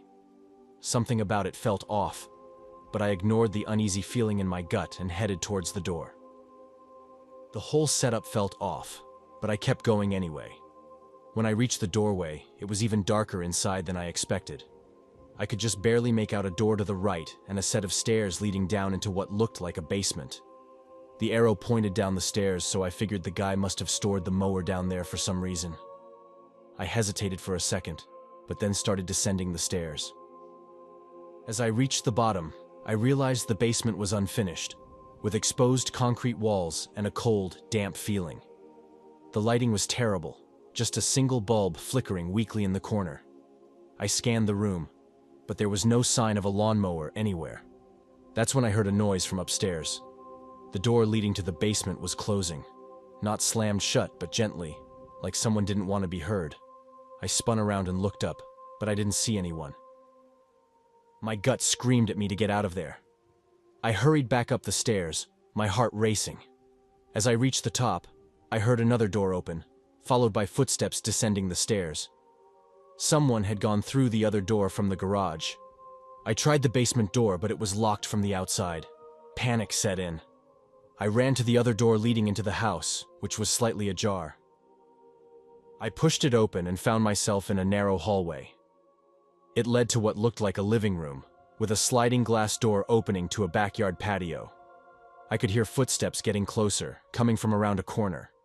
I didn't think, I just moved. I yanked the sliding door open, slipped outside, and shut it behind me. Just as I did, I saw a shadow moving inside. A man, but I couldn't make out his face. He was heading straight for where I'd been.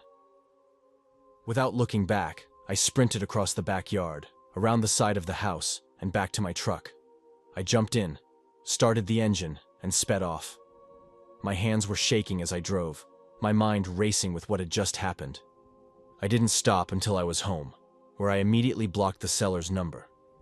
I didn't want any part of whatever that was. The next day, I reported the incident on Craigslist, and then went to a hardware store to buy a new lawnmower. I haven't touched Craigslist since.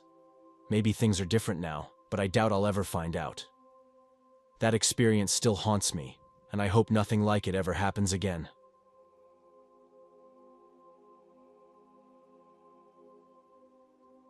I've been messing around with Craigslist for a while, mostly snagging deals and sometimes offloading stuff. Up until this weird encounter, things were pretty uneventful. The strangest thing I'd run into was buying a secondhand laptop only to find it loaded with some bizarre homemade videos. Yeah, that was unsettling, but I just wiped the drive and moved on. It's wild how some people don't bother clearing their devices before selling them. Anyway, this happened a few years after I graduated college. I was sharing a small rental in Tacoma with my buddies, Scott and Tyler. We were all going our separate ways, mostly because I landed a job out of state, and the other two had been clashing a lot over the past year. Since I was relocating, we figured it was best to all go our own ways, rather than Scott and Tyler just finding someone to fill my spot. My new gig was across the country, nearly 15 hours by car, so I needed to downsize big time. I decided to sell most of my furniture through Craigslist, hoping to clear everything out as quickly as possible. I posted ads for my bed frame, TV, and a dining set that included a table and chairs. By the time I put these up, both Scott and Tyler had already packed up and moved, leaving me alone in the house. Even the couch was gone since Scott took it to his new place.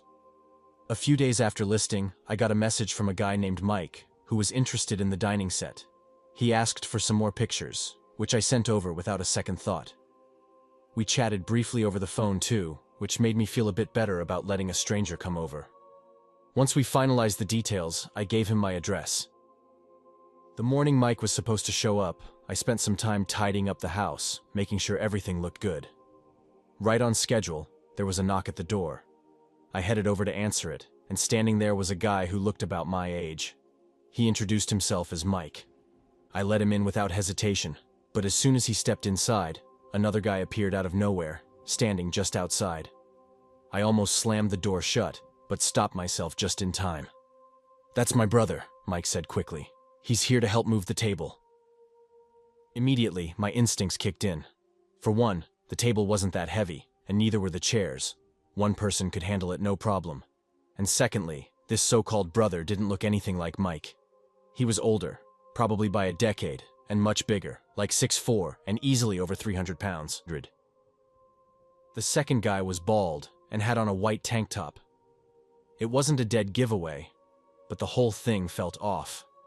With these two strangers in my place, my anxiety was through the roof, especially since my housemates were gone, leaving me completely alone if things went sideways.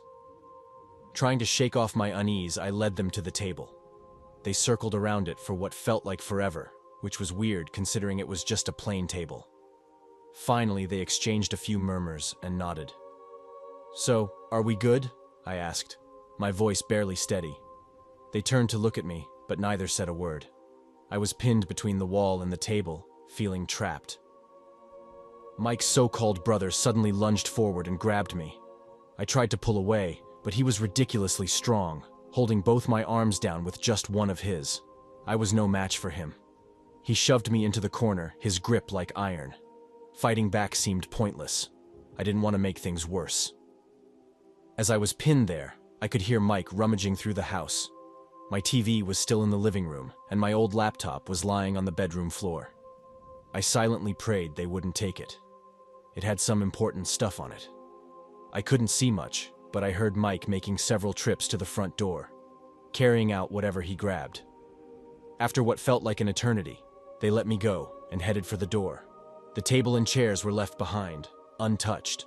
It was obvious they never planned on buying them. The moment they left, I locked the door and slid down to the floor, trembling. I couldn't believe what had just happened.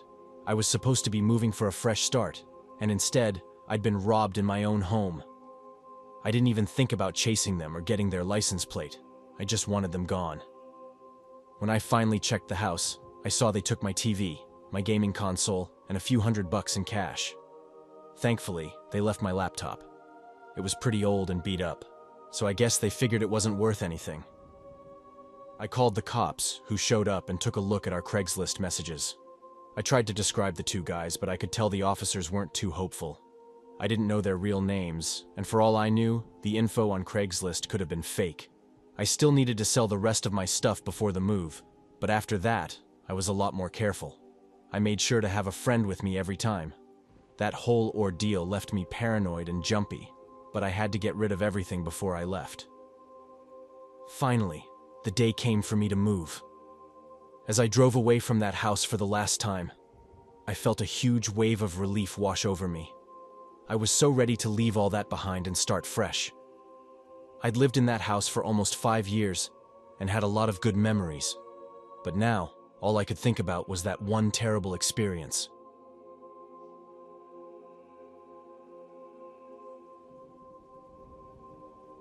This incident took place more than a decade ago when I was still in college. I lived with my folks, and it took about an hour by bus to get to campus, so I only made the trip once a day. A few days each week, I'd hang out with friends after class, grabbing a drink or two. I had a locker on campus where I usually dumped my school stuff before heading out so I wouldn't have to lug it around. The building where my locker was located stayed open late, making it a convenient spot for stashing my gear. One Thursday after class, I tossed my backpack into the locker. Inside was my Acer laptop, which was about 4 years old at that point. It wasn't top tier or anything, but I used it every day, so it was important to me. After that, I headed over to a friend's apartment nearby. We chilled for a while before hitting up a local bar. By around 10 p.m., I decided to head home. When I got back to my locker, I noticed right away that the lock was busted. Dreading what I'd find, I opened the door, and sure enough, my bag was gone. I tracked down a security guard and reported the theft. We reviewed the security footage, and it showed someone carefully breaking into my locker. The person was covered up with a big hoodie, so identifying them was a long shot. My laptop had most of my school assignments on it, and I was freaking out, worried I'd end up failing some classes because of this. The next day, I borrowed my mom's laptop, which she rarely used. I managed to log into all my school accounts and sent desperate emails to a few of my professors, hoping they'd cut me some slack on upcoming deadlines. That night, while I was in my room browsing the web on my mom's computer, I randomly decided to check Craigslist for any listings that might match my stolen laptop. To my shock, I found a post that matched mine perfectly, right down to a noticeable scratch on one corner from when I'd dropped it a few months earlier. The seller was only asking for $100, so I knew it had to be mine. I messaged them, pretending to be a buyer interested in the laptop. We agreed to meet at a coffee shop close to the campus. My plan was pretty straightforward: confront the seller and demand they return my laptop. I hoped they'd be scared enough to just hand it over.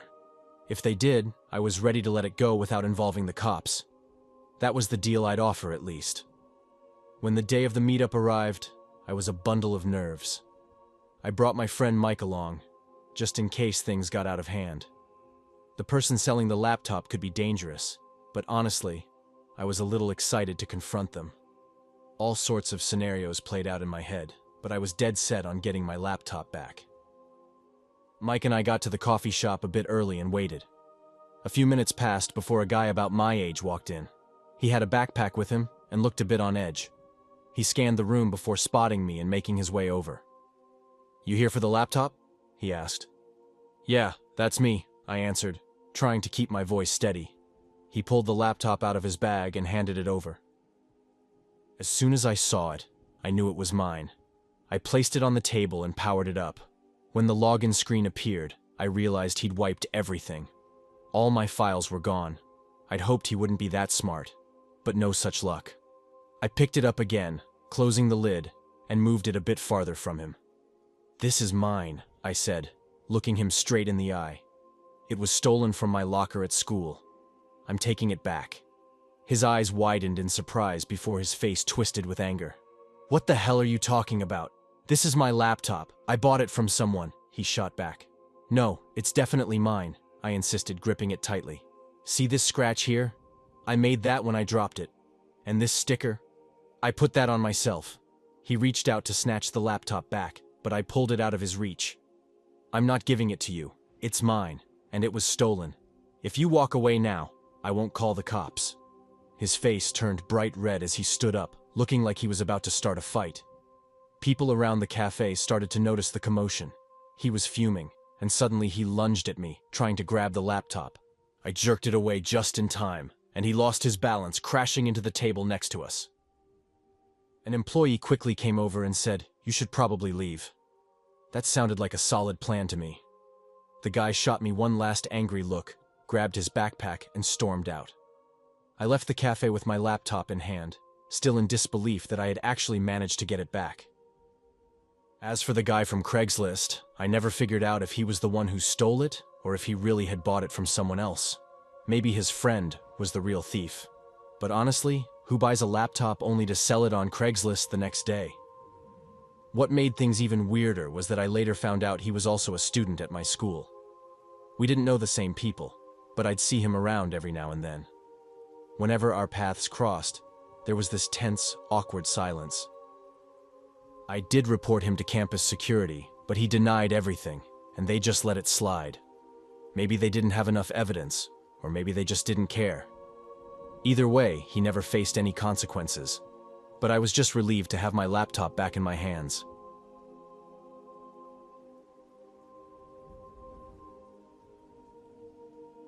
Last winter, when I was 26, something weird happened. I had way too many books, and decided it was time to let some go. I had around 250 books, and the thought of moving them all someday was exhausting. So, I listed about 60 of them on Craigslist, hoping to make a little cash and lighten my load. Not long after posting, I got a reply from a woman named Sarah.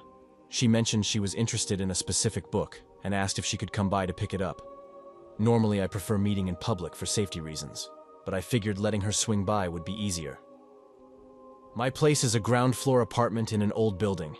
It has both front and back entrances, which I have full access to. The front side has 2 big windows, and there's an old wooden fence surrounding the small yard. Sarah showed up a bit later, and she seemed nice enough. She was close to my age, wearing a dark hoodie, with her brown hair tied back. She said she was in a rush and just wanted to grab the book and go. I handed it to her without a second thought, watching as she quickly returned to her car and drove off. The next day, I got another message from Sarah. This time she wanted to buy a few more books and asked if she could stop by again. I thought it was odd she didn't just take more the first time.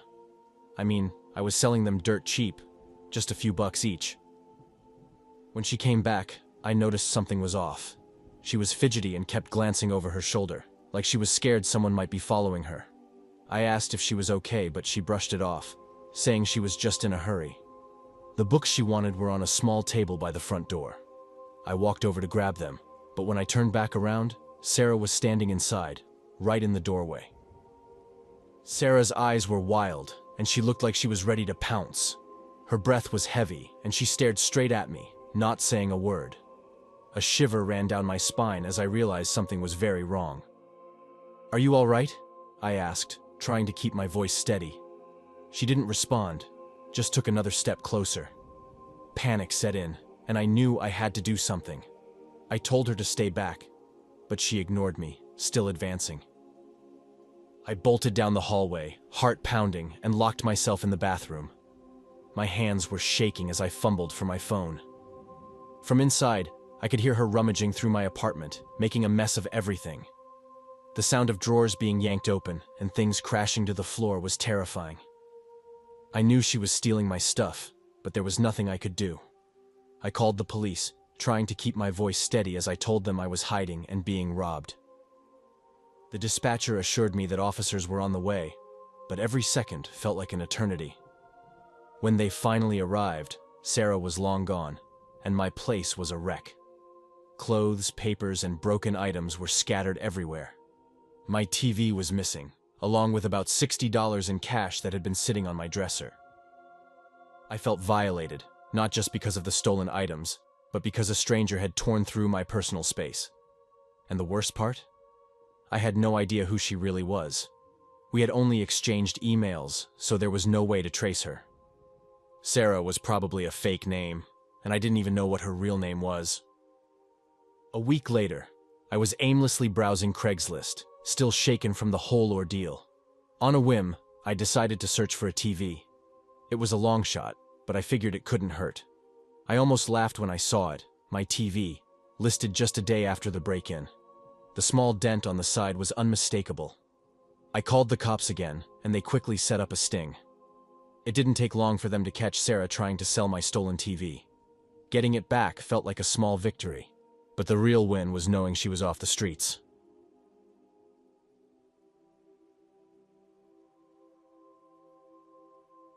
Gaming has always been my escape, but when the PlayStation 5 dropped, there was no way I could afford it. I kept refreshing Craigslist, hoping to find a deal that wouldn't drain my bank account. After weeks of checking, I finally saw one at a price that seemed almost too good to be true. Without hesitating, I shot off a message, and within minutes, a guy named Ray got back to me. We exchanged a few quick texts and agreed to meet up in the parking lot of a Target a few blocks from my place. The idea of meeting a stranger for something like this made me uneasy, but the thought of snagging a PS5 was too tempting to pass up. When I reached the parking lot, I started scanning for anyone who might be Ray. The only photo I'd seen of him was a grainy profile picture, but I figured it was enough to go on. I wandered around, pretending to be busy on my phone, until I spotted him. Ray was tall and built, with a shaved head and sleeves of tattoos covering his arms. He had the kind of presence that made you want to cross the street. My stomach churned as I walked over. "You're here for the PlayStation?" he asked, his voice deep and rough. I forced a grin and nodded. "Yeah, that's me. You must be Ray?" He gave a quick nod and motioned for me to follow. "Yeah, come on. I got it in my car." His ride was a beat-up old sedan that looked like it had been through hell and back. My nerves spiked, but I told myself it was just a normal Craigslist deal, like the others I'd done before. As I stood by the car, Ray walked around to the driver's side and opened the door. "Hop in," he said, not even looking at me. I blinked, taken aback. "You don't have it with you?" "Nah, it's at my place. Didn't have time to grab it. Just get in, and I'll take you there," he replied, like it was no big deal.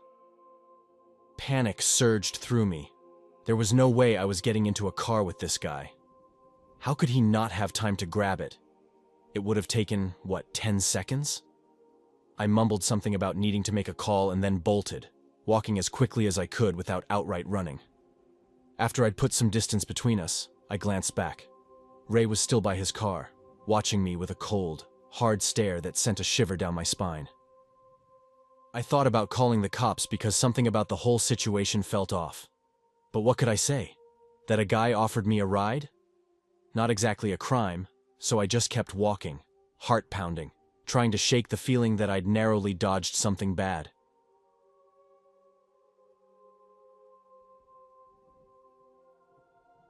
My name's Aaron, and this all went down roughly 8 years back, when I was around 24. Life wasn't exactly going smoothly, and this period was probably the hardest of all.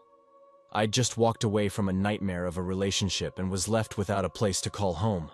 I couldn't afford anything fancy, or even anything halfway decent, on my own.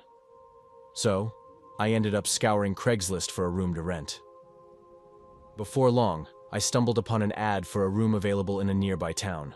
The pictures looked all right, and the price was within my tight budget, so I messaged the person who posted it. Her name was Dana, a 28-year-old who, like me, worked in the city. Everything seemed to line up, at least on paper. When I got to the apartment, Dana greeted me at the door. She was friendly and showed me around. The place was a decent size, and the room I'd be renting was pretty spacious. It was clean, too. The building itself was a bit run down, but the inside had been nicely renovated.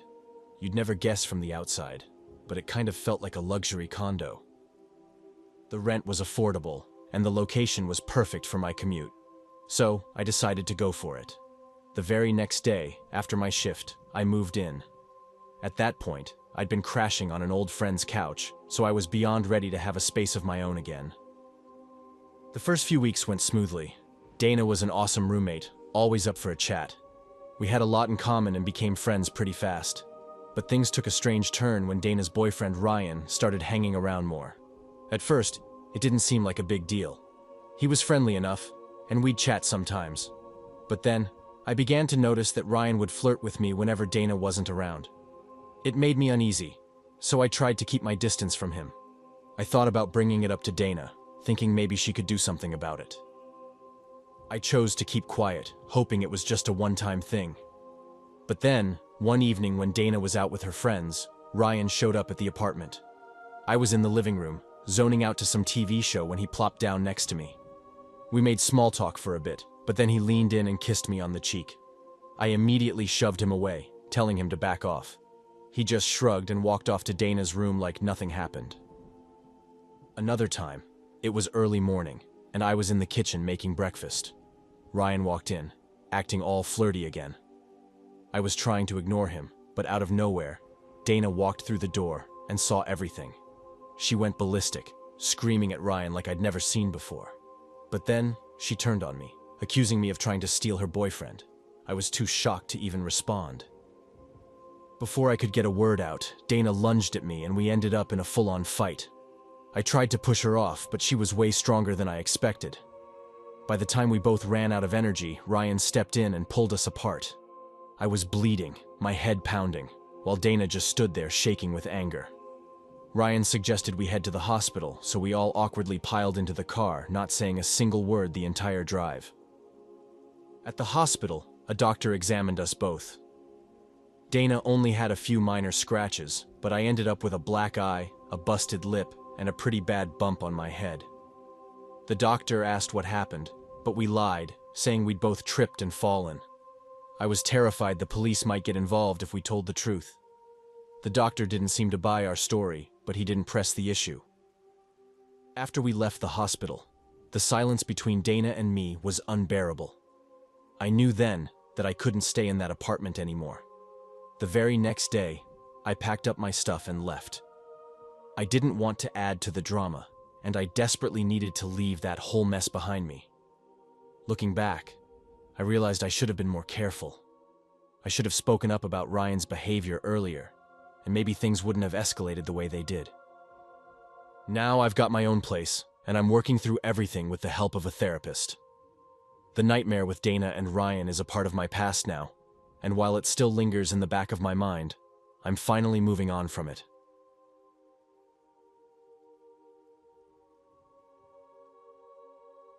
A few years back, I had this tiny apartment when I was finishing up my last year at a small college in Idaho. After graduation, I figured it was time to move on, especially since I had a decent job lined up.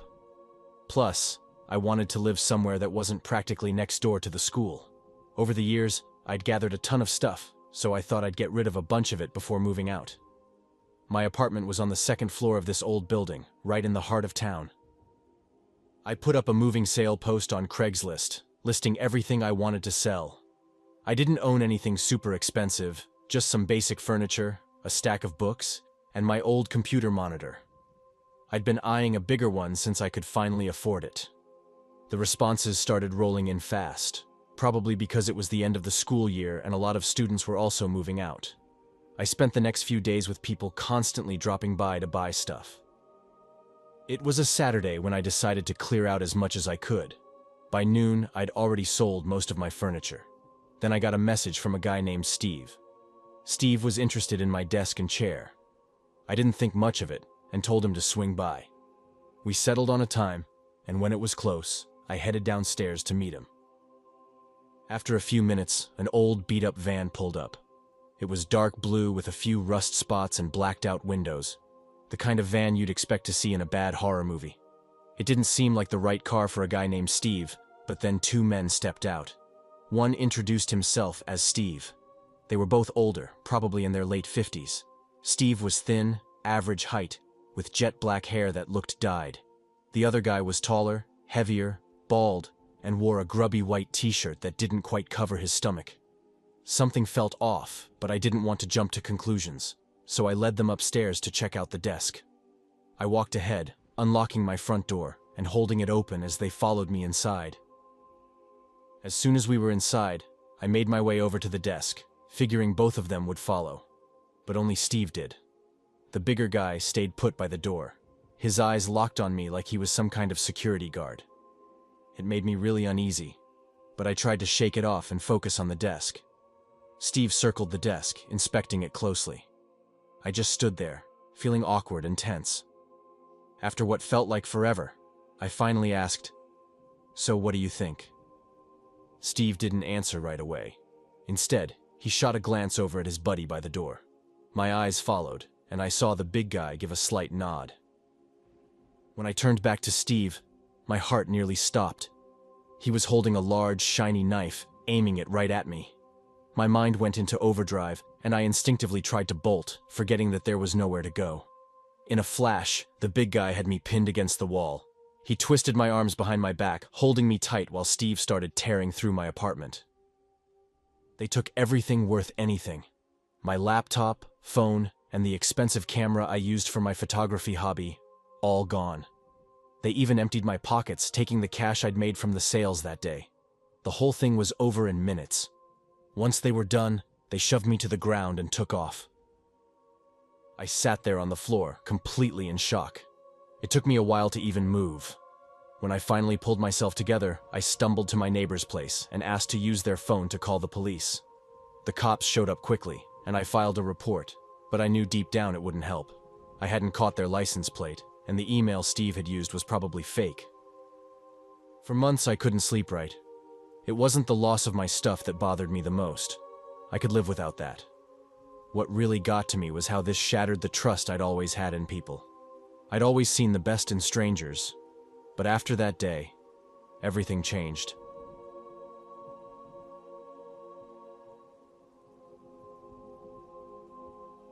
Buying secondhand stuff has always made sense to me. Sometimes I tell myself it's about being eco-friendly, but if I'm being real, it's mostly about saving cash. So when it came time to get a new laptop, I immediately turned to Facebook Marketplace. After an hour of browsing and checking out the specs, I settled on a laptop that was 3 years old with a small chip on the screen. Other than that, it was in decent shape. A part of me felt relieved that the damage was obvious. Made me feel like I knew why it was being sold. At least with this one, I didn't have to question the reason for the discount. I messaged the seller, and we agreed on a time to meet up. We settled on $450. I tried haggling a bit, but the guy wasn't budging. That's cool though. $450 was still a decent price. I headed out after work to pick it up. My car isn't the best, but it gets me where I need to go, and that's all that matters. As I pulled into the parking lot of a strip mall on the edge of town, I spotted a guy in a green hoodie holding a laptop. He was about my height and had a tired expression on his face. Everything seemed normal as I parked the car. We exchanged a quick hello, then I handed him the money and he handed me the laptop. It felt like any other exchange I've had online. A quick and easy deal. I couldn't wait to get home and start setting it up. As soon as I got back, I placed it on my desk and hit the power button. It booted up smoothly, and everything seemed to work fine. It looked like the previous owner had already wiped the system, so I went ahead and downloaded the usual stuff I use: Google Chrome, VLC Player, the basics. After spending a few hours setting it up, I shut it down and headed to bed. Around 2 a.m., I woke up to the loudest whirring sound I've ever heard. It was like a jet engine roaring to life. Half asleep, I realized it was coming from the laptop. I thought I had turned it off, I muttered to myself, annoyed. I held down the power button until it finally went silent, then crawled back into bed. The following day, while I was browsing online, I noticed the tiny light near the webcam flicker. It was quick, but I was almost certain of what I saw. That made me uneasy, so I decided to have it checked out. I'm no tech expert, so I took it to a repair shop at the local strip mall. The guy there ran some scans and tests. After a bit, he looked up and told me the laptop was infected with a nasty piece of malware. It was a type of spyware that could capture everything I typed and even take over the webcam. The hacker could control it all remotely. He explained that this sort of malware is often used to gather info on victims and blackmail them. Fortunately, I'd only used the laptop for a day and hadn't logged into anything critical, like my bank accounts. I got lucky. Later, I went to the police station and filed a report, handing over the laptop as evidence. Unsurprisingly, the ad was gone, and the number I had called was disconnected, clearly a burner. The chances of catching this guy were slim. It's scary to think people are out there doing stuff like this. I've bought tons of things online from strangers, and this was the first time something like this happened. People store their entire lives on their devices, so you have to be cautious. If you're buying a used laptop, make sure to do a complete reset before using it. As for me, I'm sticking to buying electronics brand new from now on. Oh, and just in case you're wondering, underwear is on that list too.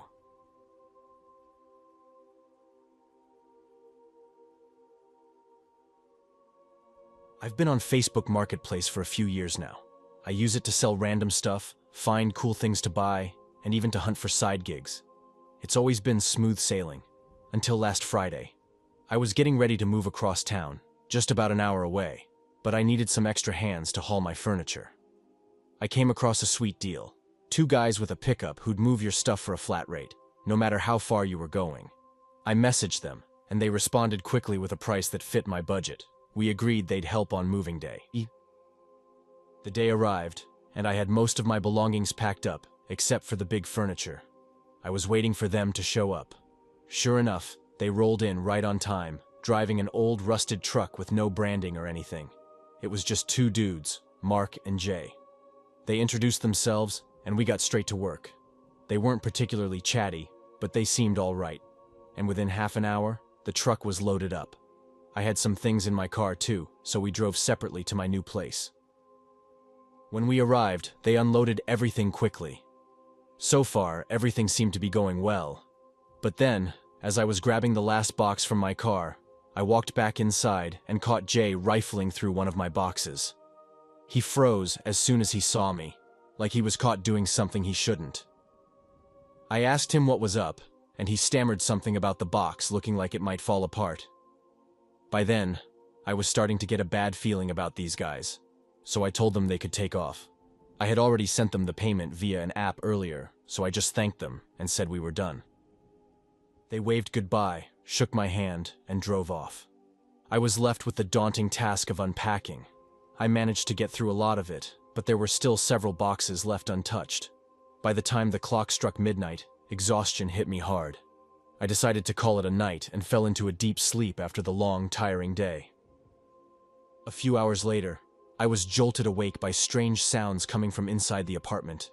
The room was pitch dark, and it took a moment for my eyes to adjust, but I could have sworn I saw a box near my door shifting slightly. At first, I figured it might just be a rat or something. I almost rolled over to go back to sleep, but then I heard it. A man's voice, low and hushed. Panic washed over me.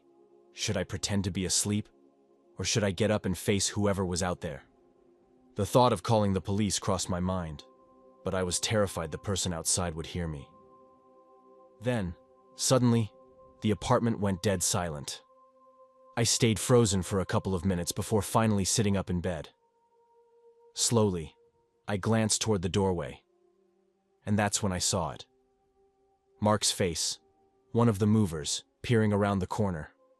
Our eyes met for a brief, terrifying second before he vanished back into the shadows. My heart pounded in my chest as I scrambled to figure out what to do. I yelled out that I was calling the cops and that I had a gun. I didn't, but I was desperate to scare them off. To my relief, I heard frantic footsteps and the sound of the front door slamming shut. I immediately dialed 911 and then jumped on Facebook Marketplace to grab screenshots of their ad. But when I searched for it, the listing was already gone. I gave the police every detail I could remember. though I wasn't even sure if Mark and Jay were their real names. Later, I found out that one of them had unlocked a window and left it slightly open while they were moving my stuff in, just enough that it wouldn't be noticed but could be used to sneak back in. From now on, I'll be much more cautious when using Facebook Marketplace, so I never find myself in a situation like this again.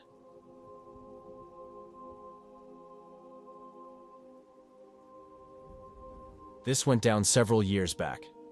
I'm a dad of 2, and at the time my youngest kid was 14. Our house was packed with stuff from when he was younger, mostly toys he'd outgrown. My wife and I didn't plan on having more kids, so we decided it was time to clear out the clutter. We figured we could sell some of it online, so I threw up an ad on Craigslist with pictures and prices. A few folks reached out, but none seemed serious. After about a week with no real interest, my wife was about to donate the lot to our local charity, but just in time, a message popped up. This guy seemed keen and asked if I could drop off the toys. Normally, I wouldn't bother with deliveries, but he offered an extra $25 for my time. The money was tempting, and the place was only a 20-minute drive away. Plus, it meant I wouldn't have to give out our home address to some random person. I wasn't really in the mood to go out that night, but I agreed anyway, loaded up the car, and headed out. We decided to meet in a public parking lot outside a shopping center in my town. When I arrived, I checked my phone for messages. There was a new one from the buyer. He wanted to switch the meeting spot. He apologized for the hassle and said he was stuck at a friend's place. He sent over a new address, which was about another 20 minutes away. It was further than I planned to go, and honestly, if he had told me that location from the start, I probably would have turned it down. But since I was already out, I decided to just get it over with. I punched the new address into my GPS, as I wasn't familiar with that part of town. As I drove, the area started to feel less and less inviting. The streets were poorly lit, and the buildings looked run down. There wasn't much foot traffic, even though it was only around 9 p.m. When I finally arrived, I found an old apartment building with a few sketchy-looking people hanging around outside. I didn't feel safe getting out of the car. I sat there for a minute and checked my phone again. The buyer had sent another message, saying he could see my car and asking me to step out and meet him on the sidewalk. I looked around but didn't spot anyone who seemed to match the guy I was expecting. There was a small group of teens hanging out nearby, but I couldn't tell if he was among them. The whole situation just felt off. First, he changed the meetup spot, and now he wanted me to get out of the car. It didn't make sense. Why couldn't he just come over to the car and grab the stuff? That's when I decided it wasn't worth it. The extra cash didn't mean much if it felt this shady. I started to pull away from the curb but had to stop at a red light. That's when I saw someone moving toward my car. At first, I thought they were just crossing the street, but then they came straight for my door. My heart sank as I saw them reach for the handle and start yanking on it, trying to get in. Thank God I always lock my doors while driving. It's just a habit I've had for years. The guy kept pulling at the handle, then started banging on the window, signaling for me to roll it down. He wasn't one of the teens I saw earlier. This was an older man, and I had no idea where he came from. It all happened so fast. I didn't even react. I just sat there, staring at the light, praying it would turn green. The banging got more intense, but I kept my eyes forward, pretending I couldn't hear him. Finally, the light turned and I floored it, speeding away without looking back. My heart was pounding in my chest, and my hands shook as I gripped the steering wheel. I drove around aimlessly for a bit, not wanting to head straight home in case someone was following me. Maybe I was overreacting, but I couldn't take any chances. As I circled the block, I started piecing things together. That guy at the light could have been the one I was messaging on Craigslist. I'd mentioned my car's make and color in our chat, so he probably knew it was me. I spotted a gas station up ahead and decided to pull in. I needed to check my phone, see if there were any new messages. Sure enough, there were a few angry texts from the buyer, full of threats and insults. It had to be him trying to get into my car. But why was he so mad? Missing out on some old toys couldn't have set him off like that. There had to be something else going on. Maybe he planned to rob me. But how did he know if I had anything valuable on me? None of it made sense. Eventually, I felt like it was safe enough to head home. When I got there, I told my wife everything. She was just as freaked out as I was. We agreed that we wouldn't try selling any more stuff online. From now on, we'd just donate everything. She insisted we drop everything off at the local charity, and I didn't argue. I did go to the police about it, but there wasn't much they could do. I hadn't gotten a good look at the guy, and the buyer's info on Craigslist was probably fake anyway. It still haunts me, though, wondering what he really wanted and what could have happened if I'd gotten out of the car.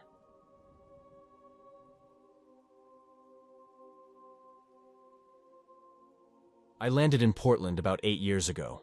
When I arrived, I didn't have a job or a place to crash. Finding an apartment without work lined up was tricky, so even though I had some savings, I didn't have many options. I was scouring ads on Craigslist and local Facebook groups, but finding a place willing to rent to someone in my situation was rare. Eventually, I stumbled upon a room listed on Craigslist. It was a basement room with its own bathroom, nothing fancy. The rent was steep for what it was, around $750 a month, all up front. When I showed up, the landlord greeted me and gave me a quick tour of the house. The place had an old vibe, lots of quirks. There wasn't a living room, just a kitchen and a laundry room that everyone shared. The main floor had 3 bedrooms, and there were 2 more in the basement. At the time, 3 others were living there. An older guy named Bob, a young woman named Rachel, and a man in his early 40s named Mark. I didn't really chat with them much because I was preoccupied with settling in and job hunting. The first few days were uneventful. I'd see the others in passing, but we didn't interact much. It wasn't until about a week in that things took a weird turn. One evening I came home and noticed Mark was acting odd. He seemed on edge, pacing around the kitchen. When he saw me, he quickly pulled himself together and forced a smile. That night, I heard strange noises coming from Mark's room, which was close to mine in the basement. It sounded like he was dragging furniture or something heavy. In hindsight, it was definitely a sign that something was off. The next morning, I went to make coffee, and Mark walked in. We didn't exchange words, but the tension was thick. I couldn't shake the feeling that something was seriously wrong, though I couldn't put my finger on why. Over the next few days, Mark's behavior got even stranger. He started coming home really late, and I could hear him muttering to himself in his room. At first, I thought he was just talking on his phone, but it didn't seem right. I was pretty sure Mark was talking to himself. Then one night, I jolted awake to the sound of someone screaming. It was coming from Rachel's room. I jumped out of bed and rushed toward the noise, but as I got closer, I heard Mark's voice. He was saying something to her, though I couldn't make out the words. I froze, unsure of what to do, so I just stayed put and listened. After a few minutes, the screaming stopped, and everything went dead silent. I didn't sleep a wink that night. The next morning, I asked Rachel about it, but she looked shaken and didn't want to discuss it. I knew something was seriously wrong, but I was at a loss for what to do. I thought about calling the cops, but without solid proof, I wasn't sure they'd take me seriously. Even now, I still can't fully grasp what went down that night. Over the next few days, Mark's behavior spiraled even further. He was on edge, snapping over the smallest things, and he was becoming more unpredictable by the day. About a week later, Mark stopped leaving his room entirely. I could hear him talking to himself behind the door, and it was starting to freak me out. I was beginning to worry about my safety, as well as the safety of the others in the house. Things came to a head a few days later. I came home from work and found Bob sitting on the front porch, looking like he'd seen a ghost. He told me he'd gone into Mark's room to ask him to turn down the music, but instead, he found something truly disturbing. Knives and other sharp tools were scattered all over the place, and there was a huge stain on the floor that looked suspiciously like blood. We didn't waste any time. We called the police immediately and told them what Bob had found. The cops arrived and searched the house, but by then, Mark was long gone. He must have bolted as soon as Bob stumbled upon his room. The police did find evidence that he'd been planning something sinister. A few days later, they managed to track Mark down and arrest him. The blood stain on his floor was linked to a missing person. After that, we all moved out of the house and went our separate ways. But I still think about what happened there, and I can't help but wonder how I ended up living under the same roof as someone so deeply twisted.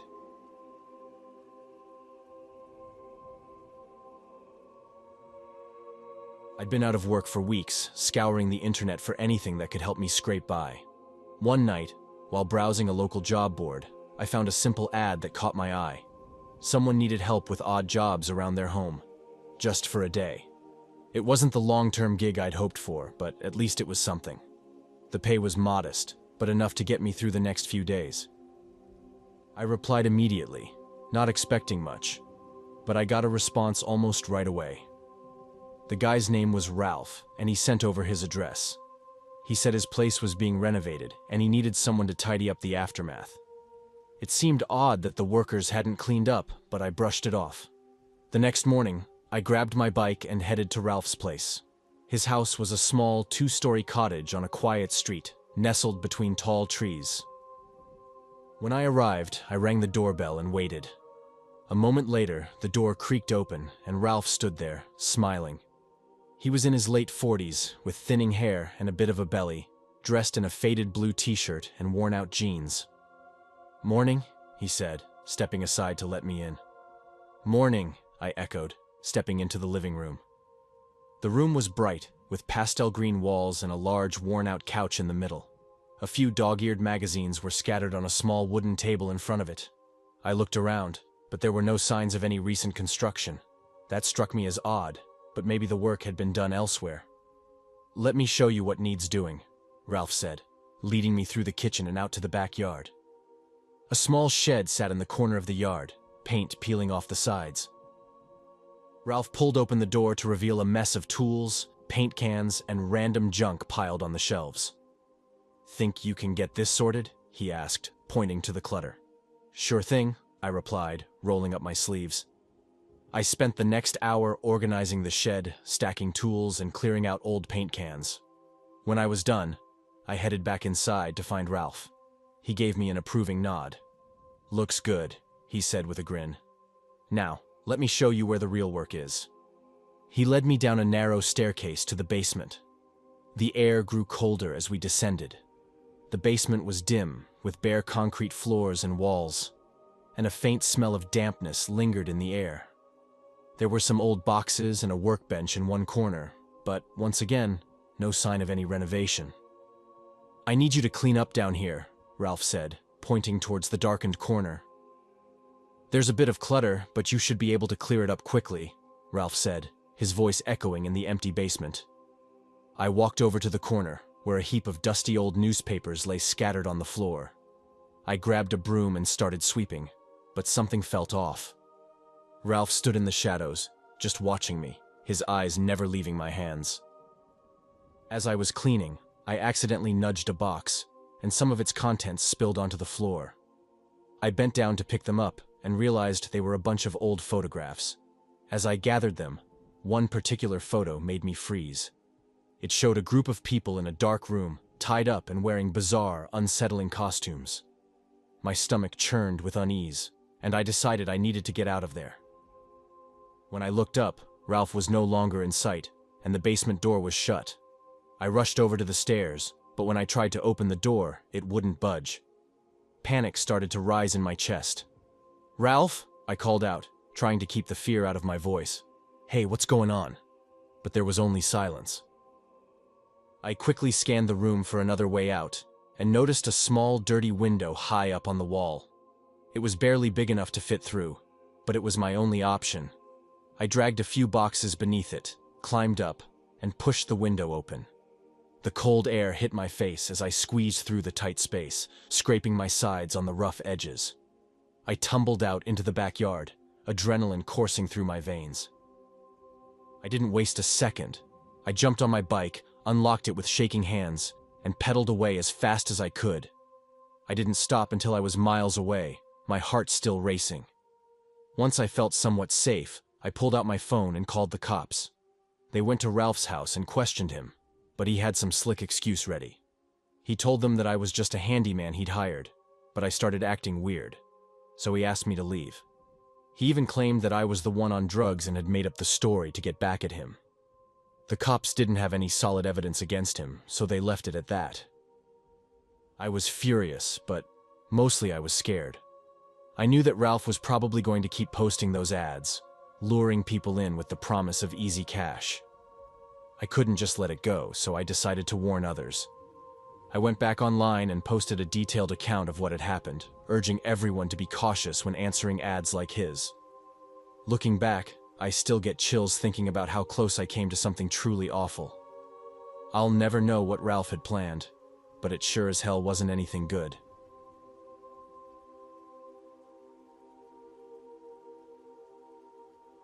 About 4 summers ago, I was trying to get rid of my old Toyota. It wasn't new by any means, but it still worked decently. I decided to post an ad on a local buy and sell website, added some pictures, and provided all the relevant details about the car. For a while, no one showed any interest, but eventually, I got a message from a guy named Eric. He seemed genuinely interested and said he wanted to take it for a test drive. We agreed to meet at a Walmart parking lot the next afternoon. The next day, I woke up early, making sure the car was spotless and running smoothly. When I pulled into the parking lot, I noticed a tall, heavy-set man standing beside a silver pickup truck. He was dressed in a denim jacket and had a thick, bushy beard. I figured this must be Eric, so I walked over to introduce myself. "Hey, I'm Tom. You must be Eric?" "Yeah, that's me," he replied with a slight nod. "This here's my buddy Sam. He's gonna help me out today." Eric had brought along a friend. Sam was even bulkier, with sleeves of tattoos covering his arms. Standing there with these two huge guys, I felt a bit uneasy, but I handed the keys over to Eric regardless. "All right, let's see how she drives," he said, motioning for me to get in the passenger seat. We all got into the car, Eric behind the wheel, me in the passenger seat, and Sam settling into the back. Right from the start, something felt off. Eric drove way too fast, taking sharp turns and ignoring basic traffic rules. I asked him to slow down, but he just chuckled and kept going. After a few tense minutes, he suddenly veered off the main road onto a narrow gravel path. My heart started racing, but I tried to keep my cool. Where are we heading?" I asked, trying to sound casual. "Relax, man. We're just taking a shortcut. I want to see how this baby handles on rougher ground," Eric replied, his tone tinged with impatience, like I was spoiling his fun. It felt like a scene out of a thriller. I couldn't help but imagine the worst, being trapped, or even worse, out there in the middle of nowhere. These guys were huge, and the realization hit me that nobody knew where I was. I felt utterly powerless. I kept asking where we were headed, but every time I did, Eric's irritation grew more obvious. The more I thought about it, the more I knew I had to act fast. We were getting farther and farther from any signs of life, and I felt the walls closing in. I thought about faking an excuse to escape, but I knew they wouldn't buy it. It was clear I was in a really dangerous situation. Then, in a split-second decision, I waited until Eric seemed distracted, and I took my chance. I yanked the door handle and threw myself out of the car. I hit the ground hard, rolling onto the gravel. When I looked up, I saw the car's brake lights flare up. Without wasting a second, I got to my feet and sprinted towards the dense woods nearby. My heart was pounding as I dodged through trees, trying to put as much distance between me and them as possible. I could hear Eric and Sam yelling behind me, their voices laced with anger. But I didn't look back. I had no idea where I was heading. I just knew I had to keep moving. I ran for what felt like ages, my lungs burning and my legs aching, but I refused to stop. Finally, after what must have been a solid 20 minutes of running, I stumbled out of the trees and spotted a small diner in the distance. Gasping for air and drenched in sweat, I bolted towards the diner. I burst through the door, startling the woman behind the counter. Her eyes widened as she took in my disheveled appearance. "Are you okay?" she asked, clearly concerned.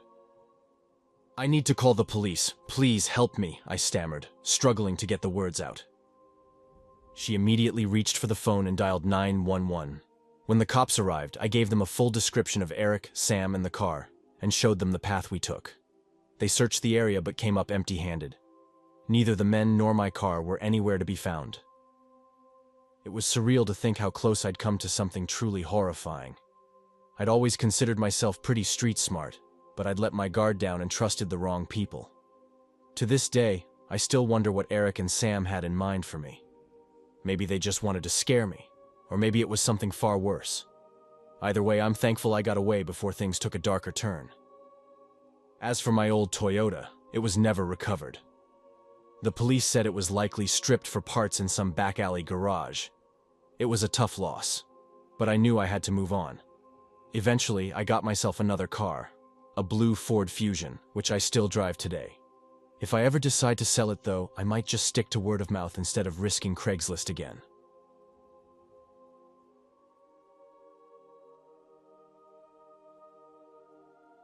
I was 25 when this all went down. At the time, I was living in Sacramento, staying in a motel after ditching a toxic job. My apartment got flooded when a pipe burst, so I had to leave. I spent my days in that dingy motel room, scouring the internet for a new gig. I was getting pretty desperate since I quit my last job without having another lined up. I hit that point where I'd take just about anything to make ends meet until something better came along. I started applying to receptionist jobs I found on Craigslist, but nothing seemed to stick. Then, finally, a guy called me back. He ran a small engine repair shop and needed someone to help with the front desk and answer the phone. Not my usual thing. I was used to working in retail, but I figured I couldn't be picky. We arranged to meet that day for coffee at a diner, which I found kind of weird. But as I was about to head out, he texted and said we should meet at his shop instead. That felt more normal to me, so I agreed. When I got there, I was immediately put off.